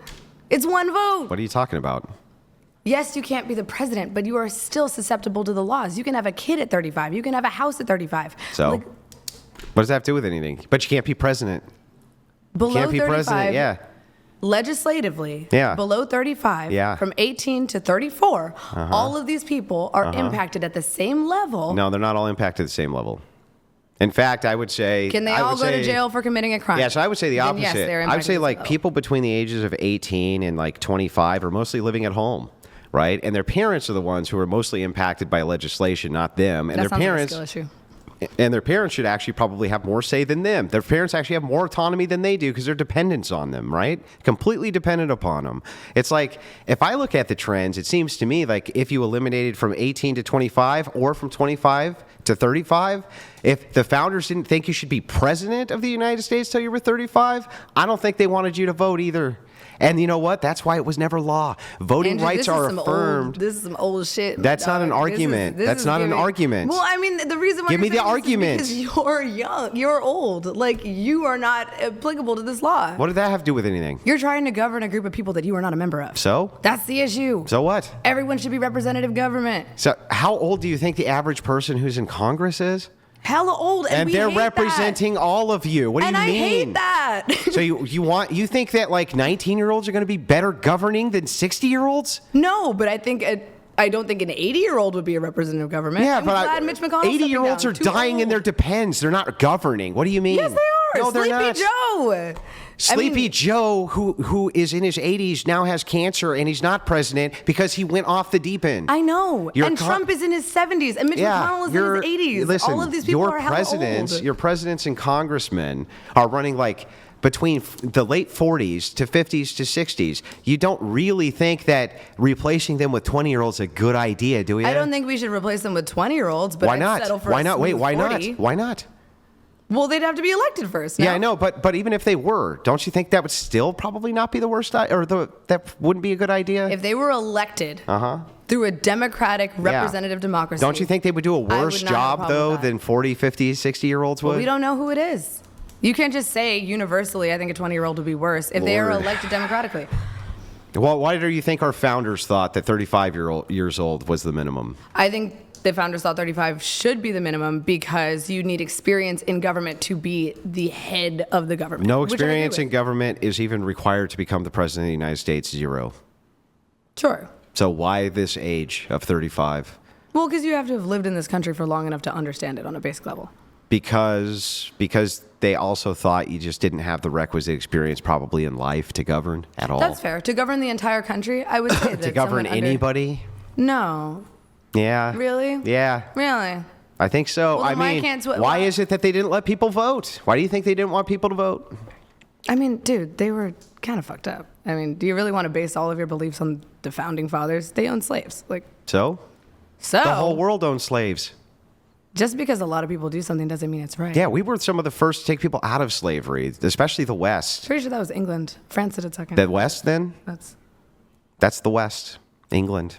That's not America. That's the West, which is what I said. The But do you know West. difference? You said we were the first as in America. The no? West is Oh. what I said. I The mean, I don't West. think we're the same country as England. Sure, we're like Yeah, all but in we're the part same of the hemisphere. West, right? Yeah, Like but England. We are not run by the same government as England. Yeah, We but fought a whole but war we're about part it. of the West, and I said the West is the ones who. You can't took take us- credit for something another country did, dog. Well, first of all, many of the people who came here from England, right? The idea of the repudiation of slavery came from those very same dogmas. What time so, is it, Brian, by so the I don't know what you're talking We're about. at 4:30. at the We're at moment. 4. Okay, dude, you've just spent the last hour trying to defend the belief that both sexes should be somehow disenfranchised from voting. This whole one per household, the one marriage system, and I think fundamentally you And have you- not been able to create an appeal to Why how are we this in would like work closing practically. statements here? Well, because we're supposed to be debating feminism. We never even got to it. Well, this would Do be you- a key component to this actually, but I'm actually fine with this if you want to move it on to that. Like, but I here's mean, the thing: if you you wanna never keep made doing a it, we single can. argument. The argument is that people should be legislatively represented and allowed to vote. Yeah, in a that's an representative assertion. Democracy. That's just an assertion, not an argument. That's just like I think so. The argument is if people are impacted by the laws that Okay. legislators create, then they should have a say in who those legislators are. Yeah, but whether it's a small say, but that's a okay. performative contradiction because you said that people who are affected by laws who A, don't live here, or B, are younger than a certain threshold should be It's not a disenfranchised. performative contradiction. It's the point of democracy. No, it's is listen. that we should be represented if you- by a representative I government. need you to understand this logically. That you're performing a It doesn't make contradiction. sense logically because it's a logical fallacy. You were arguing a logical fallacy. No, what's the fallacy? The fallacy is that you're trying to essentially stop stupid people from voting by That's making not sure a that less fallacy. people That's can not a vote. logical fallacy. Well, you didn't let me finish the sentence. Okay. You're trying to stop stupid people from voting by making it so that less people can vote, Uh-huh. which is in turn taking away the power of the voter. What's trying to- what's the fallacy? Well, you're trying to empower voters by taking away voters' Yeah, how power. is that a That's logical fallacy? You can't empower voters by taking away their power. What? How am I trying to empower voters? What are you I thought the whole talking point about? is that you're trying to combat tribalism and that you want smart people's votes to What not does that be have to do with nullified by empowering stupid voters. voters? I thought that's why you're against NGOs, lobbyists, bribes. You want to empower the I don't. people. I don't know what you're talking. So like, you just don't want the country. I don't to even know be what you're talking represented? about. What I'm saying Ooh, to he's you is getting that if you want to grumpy. eliminate tribalism, you don't want to have nothing but an unlimited amount of people voting, where NGOs can mark to the stupid people and bend them to their will, and now have that entire bracket for whatever it is their political agendas are. So again, why not just get rid of NGOs? Why is oh my God, NGOs are a problem? Would you Let's like make to- sure less people can vote? Gee, I'd never thought of that. Why don't we get rid of NGOs, the people who are utilizing tribalism so that they exist? Boy, I wish I had thought of that. You're utilizing tribalism? No, they're utilizing tribalism so they exist. Okay, but you're a political pundit. You have the power to help people. Uh-huh. Why not promote a stance that is actually useful to them instead of trying to take away their vote? Great. A stance that would be actually useful to them would be having their well-informed votes not nullified by non-well-informed voters of what you believe and I believe are more than the well-informed voters. That's exactly something I can do to help everybody. But you're not helping everyone because stupid people still live here. So what? They still have a right to exist in a society. Who's where they're taking not away their dictated right by to smart- exist in this society? Nobody. Yes, you are, because they are. How? If they are still held accountable to the Let's same do, laws, but now have no right or vote or say in who is enacting those laws and who is representing them in government, Like 17-year-olds? Final statement from they're both of you on children. this, if you They don't Okay, pay yeah. taxes. Final statement is like her position is a contradiction. She says everybody should be able to vote inside of a country where they are governed by the laws. The problem is that then she says all sorts of people who fall under the criteria of being supported by laws shouldn't be able to vote. It's literally a performative contradiction. Then she moves to my view and agrees with my view that mostly that stupid people outnumber smart voters, and when you're talking about ill-informed voters, that NGOs often take advantage of them, or I mean, always take advantage of them. She literally agrees with all of this, but somehow still thinks it's a better idea to allow this to continue because my free. I don't know. She never really gave an argument for that. I don't really actually know why. My turn? Yeah, you can respond. Go Okay. ahead. I mean, I get that you don't understand why, and I get that you don't understand my argument, and I'm sorry. I hope one day you do. But what I will say is, generally, yes, it's annoying that stupid people are allowed to vote, even though they sometimes make poor choices and fight against their own self-interest. Yes, we don't like that. Yes, we don't agree. We do agree that lobbyists and NGOs have way too much power in setting precedents for laws. Those are both things that we mutually agree upon. However, I do not think that it is fair to create a limited democracy that in turn disenfranchises voters on the basis of being stupid. I don't think that there is any way to practically enact that. I don't understand why we would do that. You could enact I it with a think that- constitutional convention. That's how you would do it. And you don't think that the millions of people who now have lost the right to vote they'd be like, okay. Well, they wouldn't have a choice. I mean, sure. Protests, riots, there's all sorts of ways that people have fought against a government. I mean, you're basically trying to call the country's bluff on whether or not they care about having the right to vote, which I think is just stupid. I think personally it's pointless, and I think that the function of a democracy is to make sure that everyone who has to abide by these laws is represented in government. Is that flawed? Yes. That's not even But the true. way, Like, are that's you not- going to let me finish? Did I interrupt Let's let you? it finish, then we're moving Oh, on. we're moving on. We're going to Okay. move Yeah. on. So finish your thing, then we're going to move Okay, on. so anyway, back to my statement. Yes, this government is flawed. Yes, NGOs have too much power. Yes, it's annoying when stupid people do stupid things. But at the same time, the right to vote is a human right under a representative democracy in the United States of America. To take that away from voters is not the answer to creating a more educated voting body. Like, just genuinely, it's just not. All right, here's what we're going to do. We have a couple. If you had government programs which promoted the nuclear family or the cross-generational family at a propaganda level, national level, like we would do with patriotism during a war, things like that, do you think that we would have more or less as it came to traditional family units, more or less? More or less family units if we put out propaganda? Mm-hmm. Well, I mean, it depends on how effective the propaganda is, but sure. I mean, we probably would have more traditional family units. Right. So then if you do a promotion for alternative family units, that would erode that, right? For alternative, you mean? Well, necessarily, if it's going to increase the amount of traditional family units, if there's national propaganda to move I towards didn't say that. necessarily. I said likely, but Okay, but even likely, then it would be likely the other way around.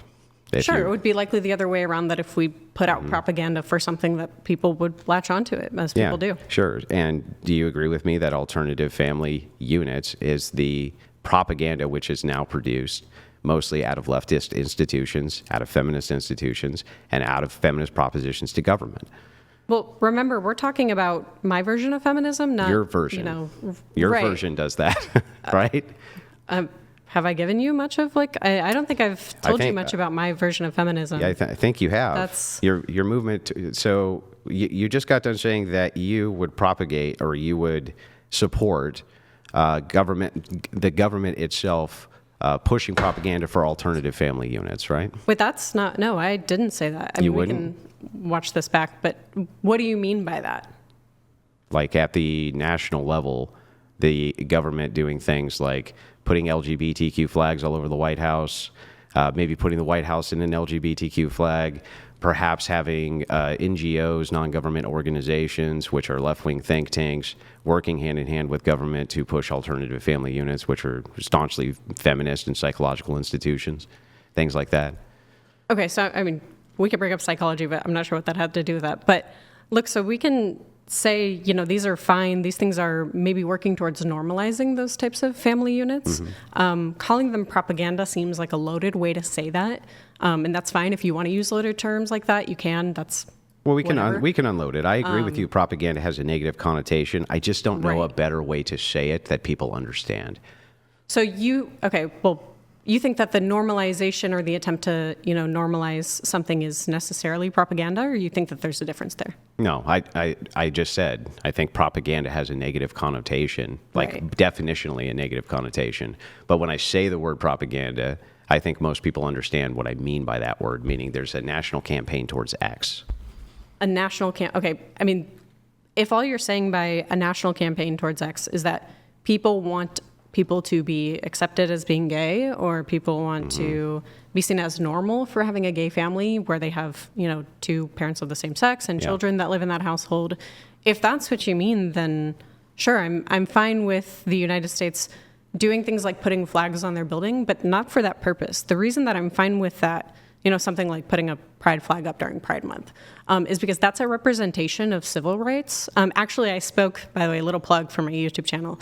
I spoke at the Florida Senate about a month ago about this. It's an infringement on constitutional rights to not allow government entities to do that. Historically, the Supreme Court has ruled that way, by the way. But that is a promotion of the civil rights of those people, not a promotion of their lifestyle. Now, while it might also Wait, hang on. do Back that, up for me real quick. Did you just say that it's unconstitutional to govern for states to govern what now? Flags? Back that up. I just want to make sure I get this right. Right, yeah, it's so in the instances, and this is just a descriptor of historically how it's been, the Supreme Court has ruled it unconstitutional to regulate the types of speech that government entities can employ. Government entities being. Do you know what a government entity is? I'm just asking you so No, that I I'm understand. just curious, I just didn't know if you genuinely didn't know what it meant. You do realize that you could have proprietary definitions of things that may Well, sure, not I may could, not. but yeah. I think it would be charitable to assume, that we're kind of using similar terms. Well, that's fine. Well, I hang think on. a government entity is Do you mean state government? Do you mean federal government? Do you mean local government? Historically, Do you mean, both, the Supreme right. Court. So when Historically, we say both. government entities, I'm just trying to untangle it. That's it. Sure. I mean, okay, sure. Yeah. Government entities historically, both on the federal level and the state level. Okay. So like the Confederate flag, Historically, the Supreme Court has ruled it unconstitutional for that to be infringed upon. Okay. Now, the issue there can be a different argument against maybe why we shouldn't allow them to do it. Maybe it's not because it's unconstitutional, but maybe there's some other reason why we should infringe on their free speech. Do you think we should? On The Confederate flag? that would be a conversation about, what's the usefulness, what kind No, of it'd be a violence conversation could- about whether or not you're consistent in your view that because states can do this, they should be able to do this, or they should do this. Do you? Okay, that's not true. Look, That what I is was true. saying. Well, what I was saying was that take the instance of putting up can I say the word swastika? I would just say Swazi. Swazi, yeah. Take I put up a nice 1942 flag up, on the state building or something like Yeah. that, and that causes some riot or that causes some violence or something like that. There might be an argument there to say, well, because it's had this specific negative outcome, then we should restrict them from doing that. However, that's not the case with the symbolization of, Pride Month, the gay flags that are put up on buildings. The intention there is to represent the civil rights of those people. That would be like saying you can't put up American flags. This is a civil rights issue on either end.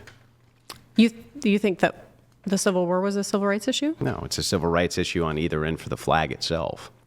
So you can't say, so if you say, well, this is negative, right, or this is positive, just because one is negative doesn't mean it's not the same civil rights issue that you're pointing at here. So if you're pointing at states historically can't say anything, or government entities can't say anything about what types of flags are put up on is it state property? Is that what you're referencing? Right. So Yeah. government buildings. Yeah, government buildings. Then it State-funded would still be a buildings. civil rights issue if you're saying that they shouldn't put up the Confederate flag. That would still be a civil rights problem. When I asked you, do you think that the Civil War was a civil rights issue? Do you think that the Confederate flag represents the civil rights of African Americans? No. Okay, right. So that's the symmetry breaker here. And then there's also the Well, what do you think a civil right is? do you think that the Don't ask me a question before you answer my question. What do you No. think a civil right is? look a civil right is something, it's actually I think pretty vague in our legal language, but Yeah, a so- civil right is something like a human right that most people would call So a like human you right. have a right to put that flag up. Okay, No, no, great. no. I have a right to put that flag up too. Okay, see, that's where the confusion is. So I'm talking about when I say, government entities have the right to put up like pride flags. The pride flag is the symbol of the civil rights of gay people to get married, own property, not be, have their house raided while they're having sex or something like that. Well, okay. That's an assertion. So let's start with this. So you just making the claim like it is true that this flag represents this. That's great. It represents that to this group of people. I would make the same argument with the Confederate flag. Same exact argument.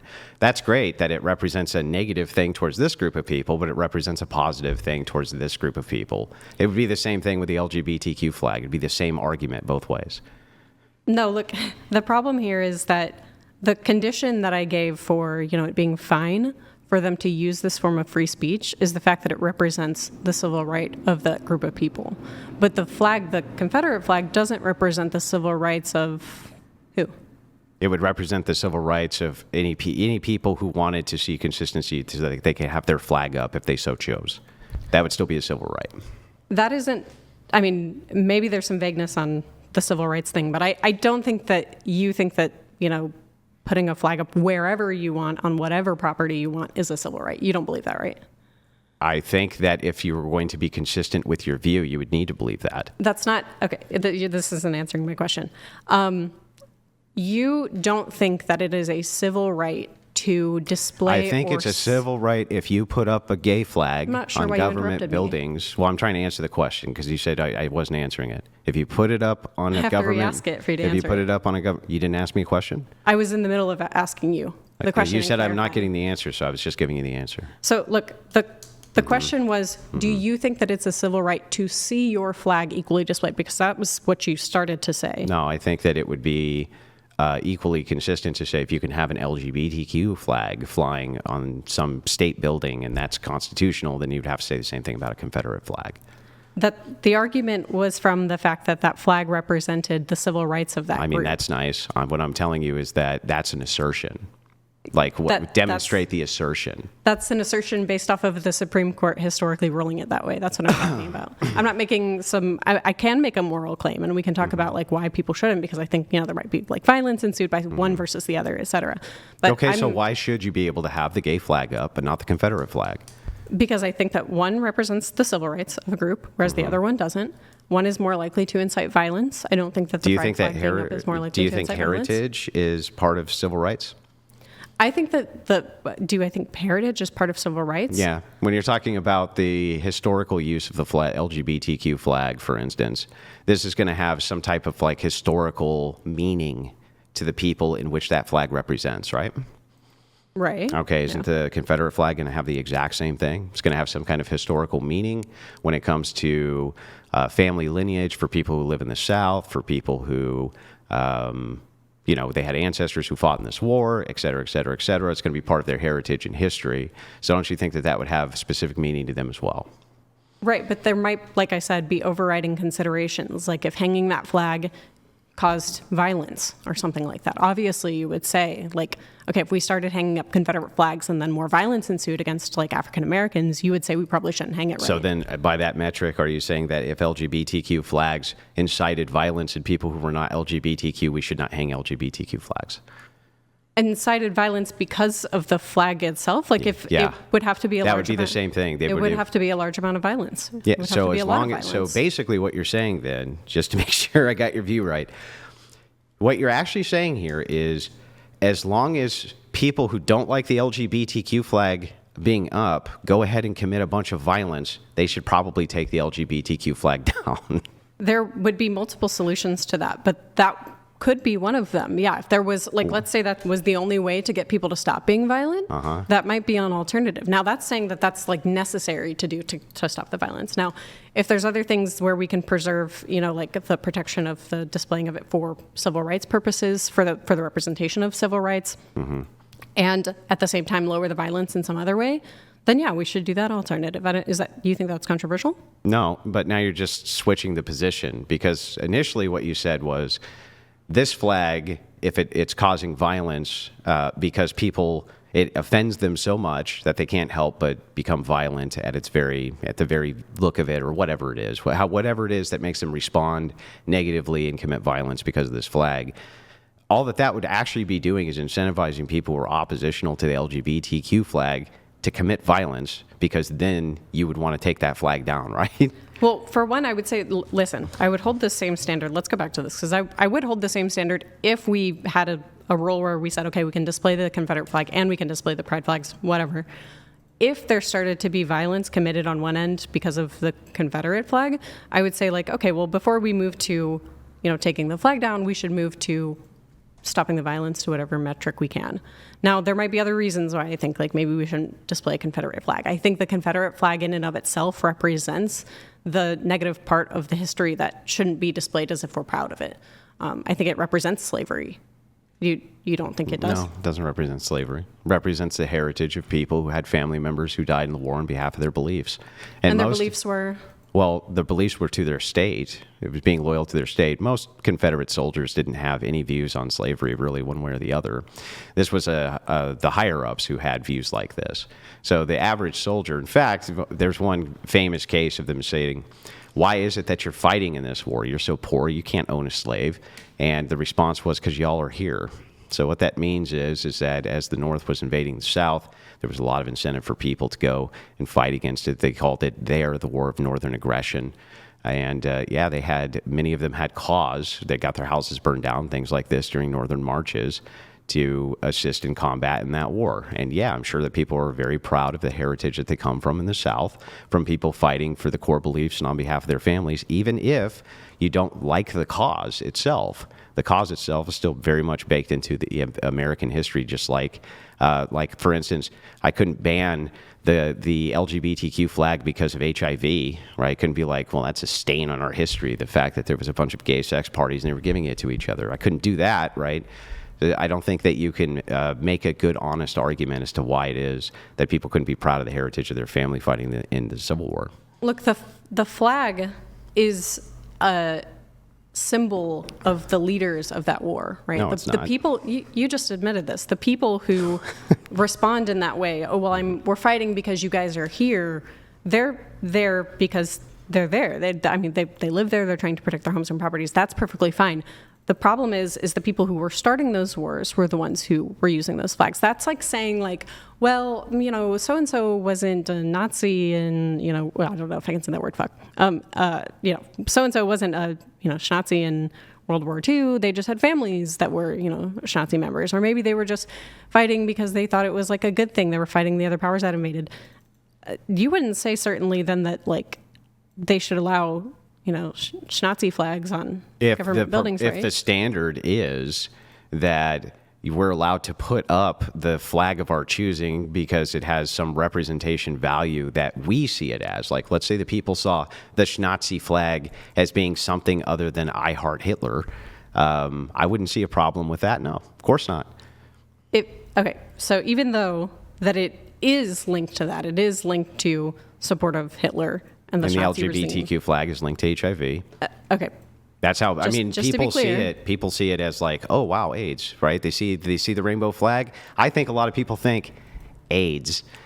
Yeah, that's fine. But there's not like gay leaders that are out there like pushing for AIDS, right? There's not like anybody out there pushing for the Confederacy. Who's pushing for the Confederacy? I live in the Deep South. There's people pushing for the Confederacy. Who? Give me a single actual institution of any kind, anywhere, or any real body of people anywhere who's pushing for the Confederacy. What do you think there have been moves historically to cede some of the states again. That's not the Confederacy. Because of it might be good, but you could say something like there's wrong under, there's something bad happening in like a counterfactual sense. Like maybe, their happiness level is maybe like an 8 with this person that is the only person that they've ever met, the only person they've ever interacted with. And then you could take, there's a possible world where they meet somebody who's far better. Maybe, they like the temperature the same, in the house all the time or something like that. But or they want the same amount of kids or something like that. So you can make that argument for everything. There could be, okay. Yeah, you could say, well, Andrew, you're in a very happy marriage and you're very happy with your marriage, but there could be a world which exists in somewhere where you could have met a woman who's even better than Rachel. And so you could apply that universally to every marriage which exists currently, every relationship which exists currently across the board. I'm not sure how that would be helpful to this. Right, but so remember what we were talking about was the sample size for the individual being very small. If you've had a larger sample size, then that kind of mitigates that factor there. So when like you look at somebody who has maybe 2 partners that they've dated before and they're marrying their 3rd partner or something. They at least have a data set to look at, like, okay, well, here are the possibilities of things that I like and things I don't like. And I've kind of been able to weed through and have the opportunity of having a more fulfilling relationships with a 3rd person because I have been able to weed out, these are the type of people I maybe am not as compatible with. Right, Whereas that okay. person, the person who hasn't had any other experiences, and I'm not saying that that's a bad thing. No, I'm not saying it's necessarily bad. Well, it's actually strange, in fact, because they would still be at the mercy of the same thing. Perhaps, though, if they hadn't gone off and had the 2nd or 3rd relationship and had only stayed in the 1st relationship as a virgin and had nothing to compare it to, then in an alternative world, they would have been much happier by that standard. And that's like, it would be the same thing applied here. Yeah, that. I'm fine with saying that those people in those relationships are happy, but there could be something where they are happier once they have a bigger data set.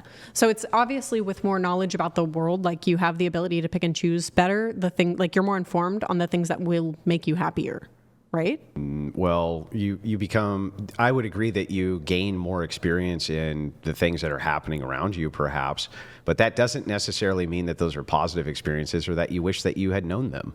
Yeah, they don't have to necessarily. I'm just saying that with the bigger data set, you have more of a likelihood of finding the thing that's going to make you more happy. But wouldn't this imply that the data set which was done on virgins and their happiness is somehow smaller than the data set which is done on people who've had 2 or 3 partners? Unless you're just saying, well, it's just trivially true that the people who've had 2 or 3 partners have had sex with more than one person, so we can just view them in a different light. It's like...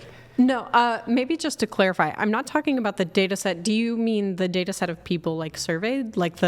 Are you saying that you think that I'm saying that? No. I think what you're saying is that women who have had 2 or 3 partners necessarily have more experience than the virgin. And They so have a bigger because of data that, set, yeah. they don't know what they're missing. The virgins, like people who are virgins, don't know what they're Yeah. missing? Yeah, I think they have less of a data set. But why would... Okay. They have less of a data set when it comes to sleeping with more people, right? Sure. Yeah, but why would that be a bad thing? Right, because they have the possibility of looking for people or things that they're more compatible with. So let's just say the virgin, this person who's dated one person only has access to the data set of this person that makes them 8 out of 10 happy or something like that. Whereas the person who's had access, and engaged in intercourse or maybe had just, personal romantic relationships with other people, they have access to data sets of people who make them a level 10 happy or a level 8 or a level 7 or something like that. They have access to more data, right? That individual has more access to data about what causes them to be happy in a relationship. Okay, but again, couldn't I just apply this to anything? Couldn't I be like, well, there's not enough of a data set for us to really determine that if people don't drink gasoline, that they wouldn't be happier if they didn't have the experience of drinking gasoline before. We do have we unfortunately have data on that, and it We have turns data out on really, virgins really too. bad. And it's a pretty large sample size of virgins. Okay, so what's being confused is not that the amount of people who are virgins. No, it's not being confused. There is, because you're saying the sample size of virgins that we have. You're equivocating. Hold on. Breathe. Yeah, You're saying equivocating. right now I'll show you. that the amount of virgins that we have is less. I'm not saying that. We could have 50 virgins and 50 people who have had sexual I experiences. know you're not with saying more than that. one What person. you just got done saying was what we do understand the correlation between gasoline and people's happiness. And it's like, okay, but we do understand the correlation between virginity and virgin's happiness in marriage. It's the same thing back and forth. What would be the experience differential there? Why shouldn't I go drink gasoline to know that drinking gasoline, it probably isn't going to make me happy? Okay, so let's get this clear first. I will say this, the person who decides to go drink gasoline, let's just say you have 2 people, one who has never drank gasoline, the other person is going to. Both of them have the same knowledge about the facts about what that would do to them. But there's also, some non-zero probability that they could Love it. live a happy life and love drinking gasoline, and Sure. that's their thing. Which there are people, I guess, who do. But there anyway, there go are ahead. freaks. But yeah, look. So these people, the person who did in fact drink the gasoline, and regardless of whether or not the outcome was good, if they hated it, if they loved it, whatever, that person does in fact, whether that's for the worse or better, have a bigger data set to go off of. Do you agree with that? Sure. Yeah, But should they do it? should they? No, obviously not. Well, Because then we we're know back to about this. we know about the significant negative outcomes Same. of that. I would just make the same argument back for this: that if they shouldn't drink gasoline because we know that there's significant bad outcomes for that, but your argument for they should have more than one sexual partner, even though we know the negative outcomes for that, and you say, but there's a possibility that they just don't know what they're missing. I could just make the same argument with gasoline. Well, just to be clear, because going back to the prompt wasn't that people should have multiple partners. The prompt is more so about, and maybe you can read it back specifically, but it was about the fact that if you're looking for a partner, the main concern shouldn't be the amount of partners that person has. I don't think it's a main concern. The prompt was, you shouldn't care about body count if you want a relationship. Yeah, shouldn't. Right, and by that I mean that shouldn't be your main concern. I mean, I'm allowed to clarify, right? Sure. Okay, sure. I think So, that's totally fair. So, yeah, so you're not actually saying that shouldn't that in no be a case factor. you should ever care. Yeah, no, Yeah. you should care in some cases, of course. Yeah. Like, so if it is the case that I have good evidence to support that a woman staying a virgin, right, and she's religious, like, for instance, let me give you an example. If you're a religious man, right, and you would have certain virtues which are attributed to your religion. Sure. One of which could be to marry a woman who's virtuous, and a sign of chastity. A sign of virtue could be chastity. That's in Christianity, for instance. Chastity is overwhelmingly large when it comes to the idea of virtue. So you would think men like that actually should be selecting for body count, right? They should if the person isn't currently acting in that way.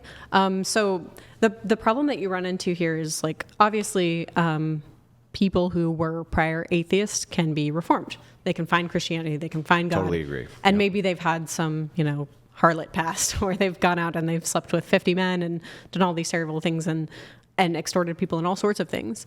But when that person, and maybe this could end up being like a semantic thing, but when that person, comes to the faith and they find God, that body count still exists, right? Unless you think that it doesn't. It still does. Right. So you agree that there could be a perfectly suitable partner for a man who is a Christian, right? And one of the things that happened to be in her past was that, she had all of these sexual partners, but now she has, found Christ. So in that case, yeah, it wouldn't be right for him to consider that if she's changed. Yeah, no, it would be totally right for him to consider it. Why would he consider that? Because if it would she's changed? it would still show a pattern of not upholding the same virtues he's looking for. In the past, but not currently. But if she's currently upholding those values. Well, your past behaviors is generally a really good indication of your future behavior. Yeah, that's perfectly fine to say. But if he has really good overriding evidence that she will never do that again, that she, will go forward and be, I don't know what evidence he virtuous or could whatever. have for that. let's just say he has some evidence, regardless. Yeah, but if he has some, that evidence. Yeah, if you were to say, like, he had a crystal ball in front of him, Right. and he could see the whole future, sure, I wouldn't dispute that. But that Right, would of be course. baked. That would be baked into the fact of knowledge itself. He has pre-existing knowledge this will not happen, or some really overwhelmingly good, compelling evidence it wouldn't. But absent that, which I would argue in most cases they wouldn't have, then it would show a pattern of behavior against the same virtues he's looking for, where he could select for somebody who's upheld those virtues. There's also, so that's fine to say that if he has reason to believe that she'll still engage in those behaviors, regardless of whether or not she's in a committed relationship with him, that's a kind of separate question, but an adjacent question.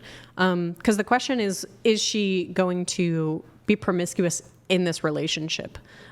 Presumably, like, if you take somebody who has like a large body count, they're usually not in relationships with those people. No, it's not. Well, Unless you disagree. I dispute the premise here a bit. I'm going to quibble a little bit, but I think I'm fine quibbling on this point. Okay. So my quibble is it's not really necessarily even a sign that she will be promiscuous, though I think it's there. Only a sign that she's perhaps not upholding virtues. She doesn't have a pattern of upholding virtues. So I think that, like any behavior, like if you're a practicing Christian or a practicing Muslim, let's say, they hold set values for what virtues are. And just like language, communication, and all forms of different habits, which are formed in people, they're done by exercising them over and over and over again. So if you're a person who is high in virtue, you're probably consistently exercising virtues as part of your habit, right? You're stopping on the, let's give a stupid example, like you're always stopping on the side of the road to help people, or you're always, you know what I mean? That becomes habit after a while. After a while, you almost can't help but pull off on the side of the road to help somebody because it's so habitually built up in you. So I think that for them, this could be a great red flag sign that, wait, these habits, these virtue habits aren't really formed yet, especially if you're a new Christian, right? Or you just came to Christ in this sense. These habits haven't even had a chance to flower yet. And if you could select for somebody who's upheld them, why wouldn't you do that? Right. So then it's not the necessarily body count thing. It's more so about whether or not the trend that happened in the past will continue, and whether or not that person will adopt to the virtues that you Well, have. it is body count, though, because body count would be the virtue which is being broken.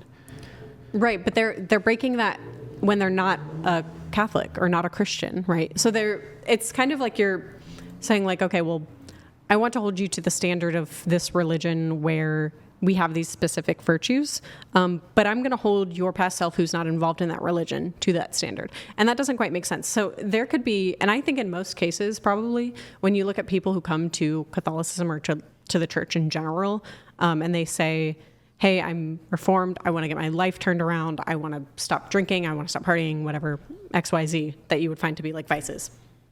I think that it's probably likely that that person should take that as a strong consideration into the relationship. You didn't actually give a reason for why that doesn't quite make sense, though. You said that doesn't quite make sense, but then you gave a reason that actually still makes sense. You can sorry. indeed hold people to your ethical worldview and ethical standard even before they adopted it. And you can say, based on the pattern of behavior pre-adopting my standard, you did not uphold to it, so I have good reason to believe you will not in the future, at least as of right now, until otherwise demonstrated, like we would do with all pattern recognition behavior. There, you can make delineation thresholds, but everybody voting has been a disaster. It's been terrible. What do you mean by that? I mean that by everybody being able to collectively vote rather than people at stake in the system, what's been able to happen is that the Treasury has been able to be robbed by the collective power of the vote. So what happens is politicians end up creating voting blocks. They pit the voting blocks against each other. And all of these various blocks are trying to raid the Treasury essentially for their own personal agendas. Every single block that I can think of, in fact, is trying to raid the Treasury based on an agenda. Right, but presumably you think some of those agendas are good, and two, you think that generally there's also good outcomes from everybody voting, right? No, there's generally not good outcomes from everybody voting. There's not a single good outcome, or I didn't say there's not a single good outcome. I'd Well, that's a never put it question. in a monolith, but That's a question. I just answered the question. I would not say that there's never a single good outcome. Right. So you just happen to believe that the good outcomes don't outweigh the bad outcomes. Well, yeah, that's how I would weigh anything when it came to the political process, right? Right. So, okay, I mean, we can just take, for example, you think that it's generally good, just prima facie good, to protect individual freedoms, right? Like people. To a degree. Well, I think I can probably give you infinitely many cases where you would say it's good to protect infinite. I think I can give you personal infinitely freedoms. many cases in the opposition where you would think it was really good to limit them. Probably not in the real world. Like I can take, for example, okay, you waking up and breathing this morning. That's a right that's a personal freedom that should be protected. Me waking up and owning a machine gun, is that a personal right that should be protected? That's going to hinge on like an epistem, like that's going to be some like empirical claim that I don't. It's not an empirical claim. Like whether or not you. What do you mean? No, whether or not I think that that's a right that should be protected is going to hinge on empirical data. So, whether or not that causes How about a nuke? more bad outcomes. Can I own a nuke? I think probably there would be really bad outcomes if you Yeah, owned a nuke. probably. So you'd want to limit that, right? Right. What about a battleship with like Uzis strapped to it that did a like 360 turnstile, just mowing everything down? I should probably not have that either, right? Or hand grenades. Right. And those are instances that we don't currently have. I'm talking about literally from you breathing to you sitting at the table to you holding a pen to you wearing a shirt to you being in the studio to being in America. To to you being able to drink water, all of those things are personal freedoms, and you believe that all of those things should be aren't- protected. And there's probably less of those like insane scenarios than. Breathing's not a right? What do you mean? You don't have a right to breathe. It's a function. It's a function of what you do. You have a There's right not an to life. empirical right to it. Right, but you have a right to life, and stopping you from breathing. Do would you be have a right to stopping you. life, or do you have a concept that you have a right to life? Yeah, the right is the concept. The concept, remember? yeah. So the idea here is the concept. Yeah, I'm not sure that people have a right to life. Like if you steal my TV, I don't think you have a right to life Well, sure, those rights can be overridden. Those are overriding because they don't considerations. exist. That's why that doesn't mean that there's they- not really anything. So the concept here, right? It can be overridden and changed because the concept itself is flawed. The idea of rights themselves are flawed. So when you're talking about your like First Amendment right or something like this, when you talk about freedoms in general. Yeah, I think that we have all sorts of duties which override those rights all the time. Right. So, but you have to make the case that this is one of those instances where you should override somebody's rights. So when Yeah, since you say, women well, started voting, hold on, don't interrupt me. That's you just told me to give you the instances. very impolite. Very impolite. Do you think that But I'm the only one cutting in? I think I've probably cut in far less. But look, so you think that there's all of these instances where like you shouldn't have your right to breathe infringed upon. You shouldn't have your your right to XYZ. That doesn't mean that those things aren't real just because they can be overridden. I don't know what the argument for that would be. What that? So the concepts themselves, right? These things are changeable concepts, right? Yeah, All of them are changeable. the concept itself is. And where does the concept exist? Does it exist in all brains or does it exist in one brain? Well, I think that people have different concepts of rights. Right. But what I am saying, though, is when people say, I have a right to life, they're not saying, I have a right to life in every single imaginable possible scenario. Do you know that? Do you know that when you express things that you should express them precisely so that I know exactly what it is that you do mean? So when you Okay, say, sure. when you say do you know when people say X, what they actually mean is Y? It's like, no, I don't actually know that because from what you're saying is when people say X, this is it. You just leave it on rights. That's what people say. And it's like, now you clarify and say, well, when people say X, they really don't always mean X. Like, fair enough. I can grant that is true, but you didn't really make that case You're not just before. granting that it's true, though. Here's what happened, though, is that you said that, there's instances where these rights can be overridden, right? So you do recognize that people, when they say you have the right to life, they aren't talking about the right to life in an absolute sense. No. That's a pedantic way to look at my words. Maybe my words were sloppy there, right?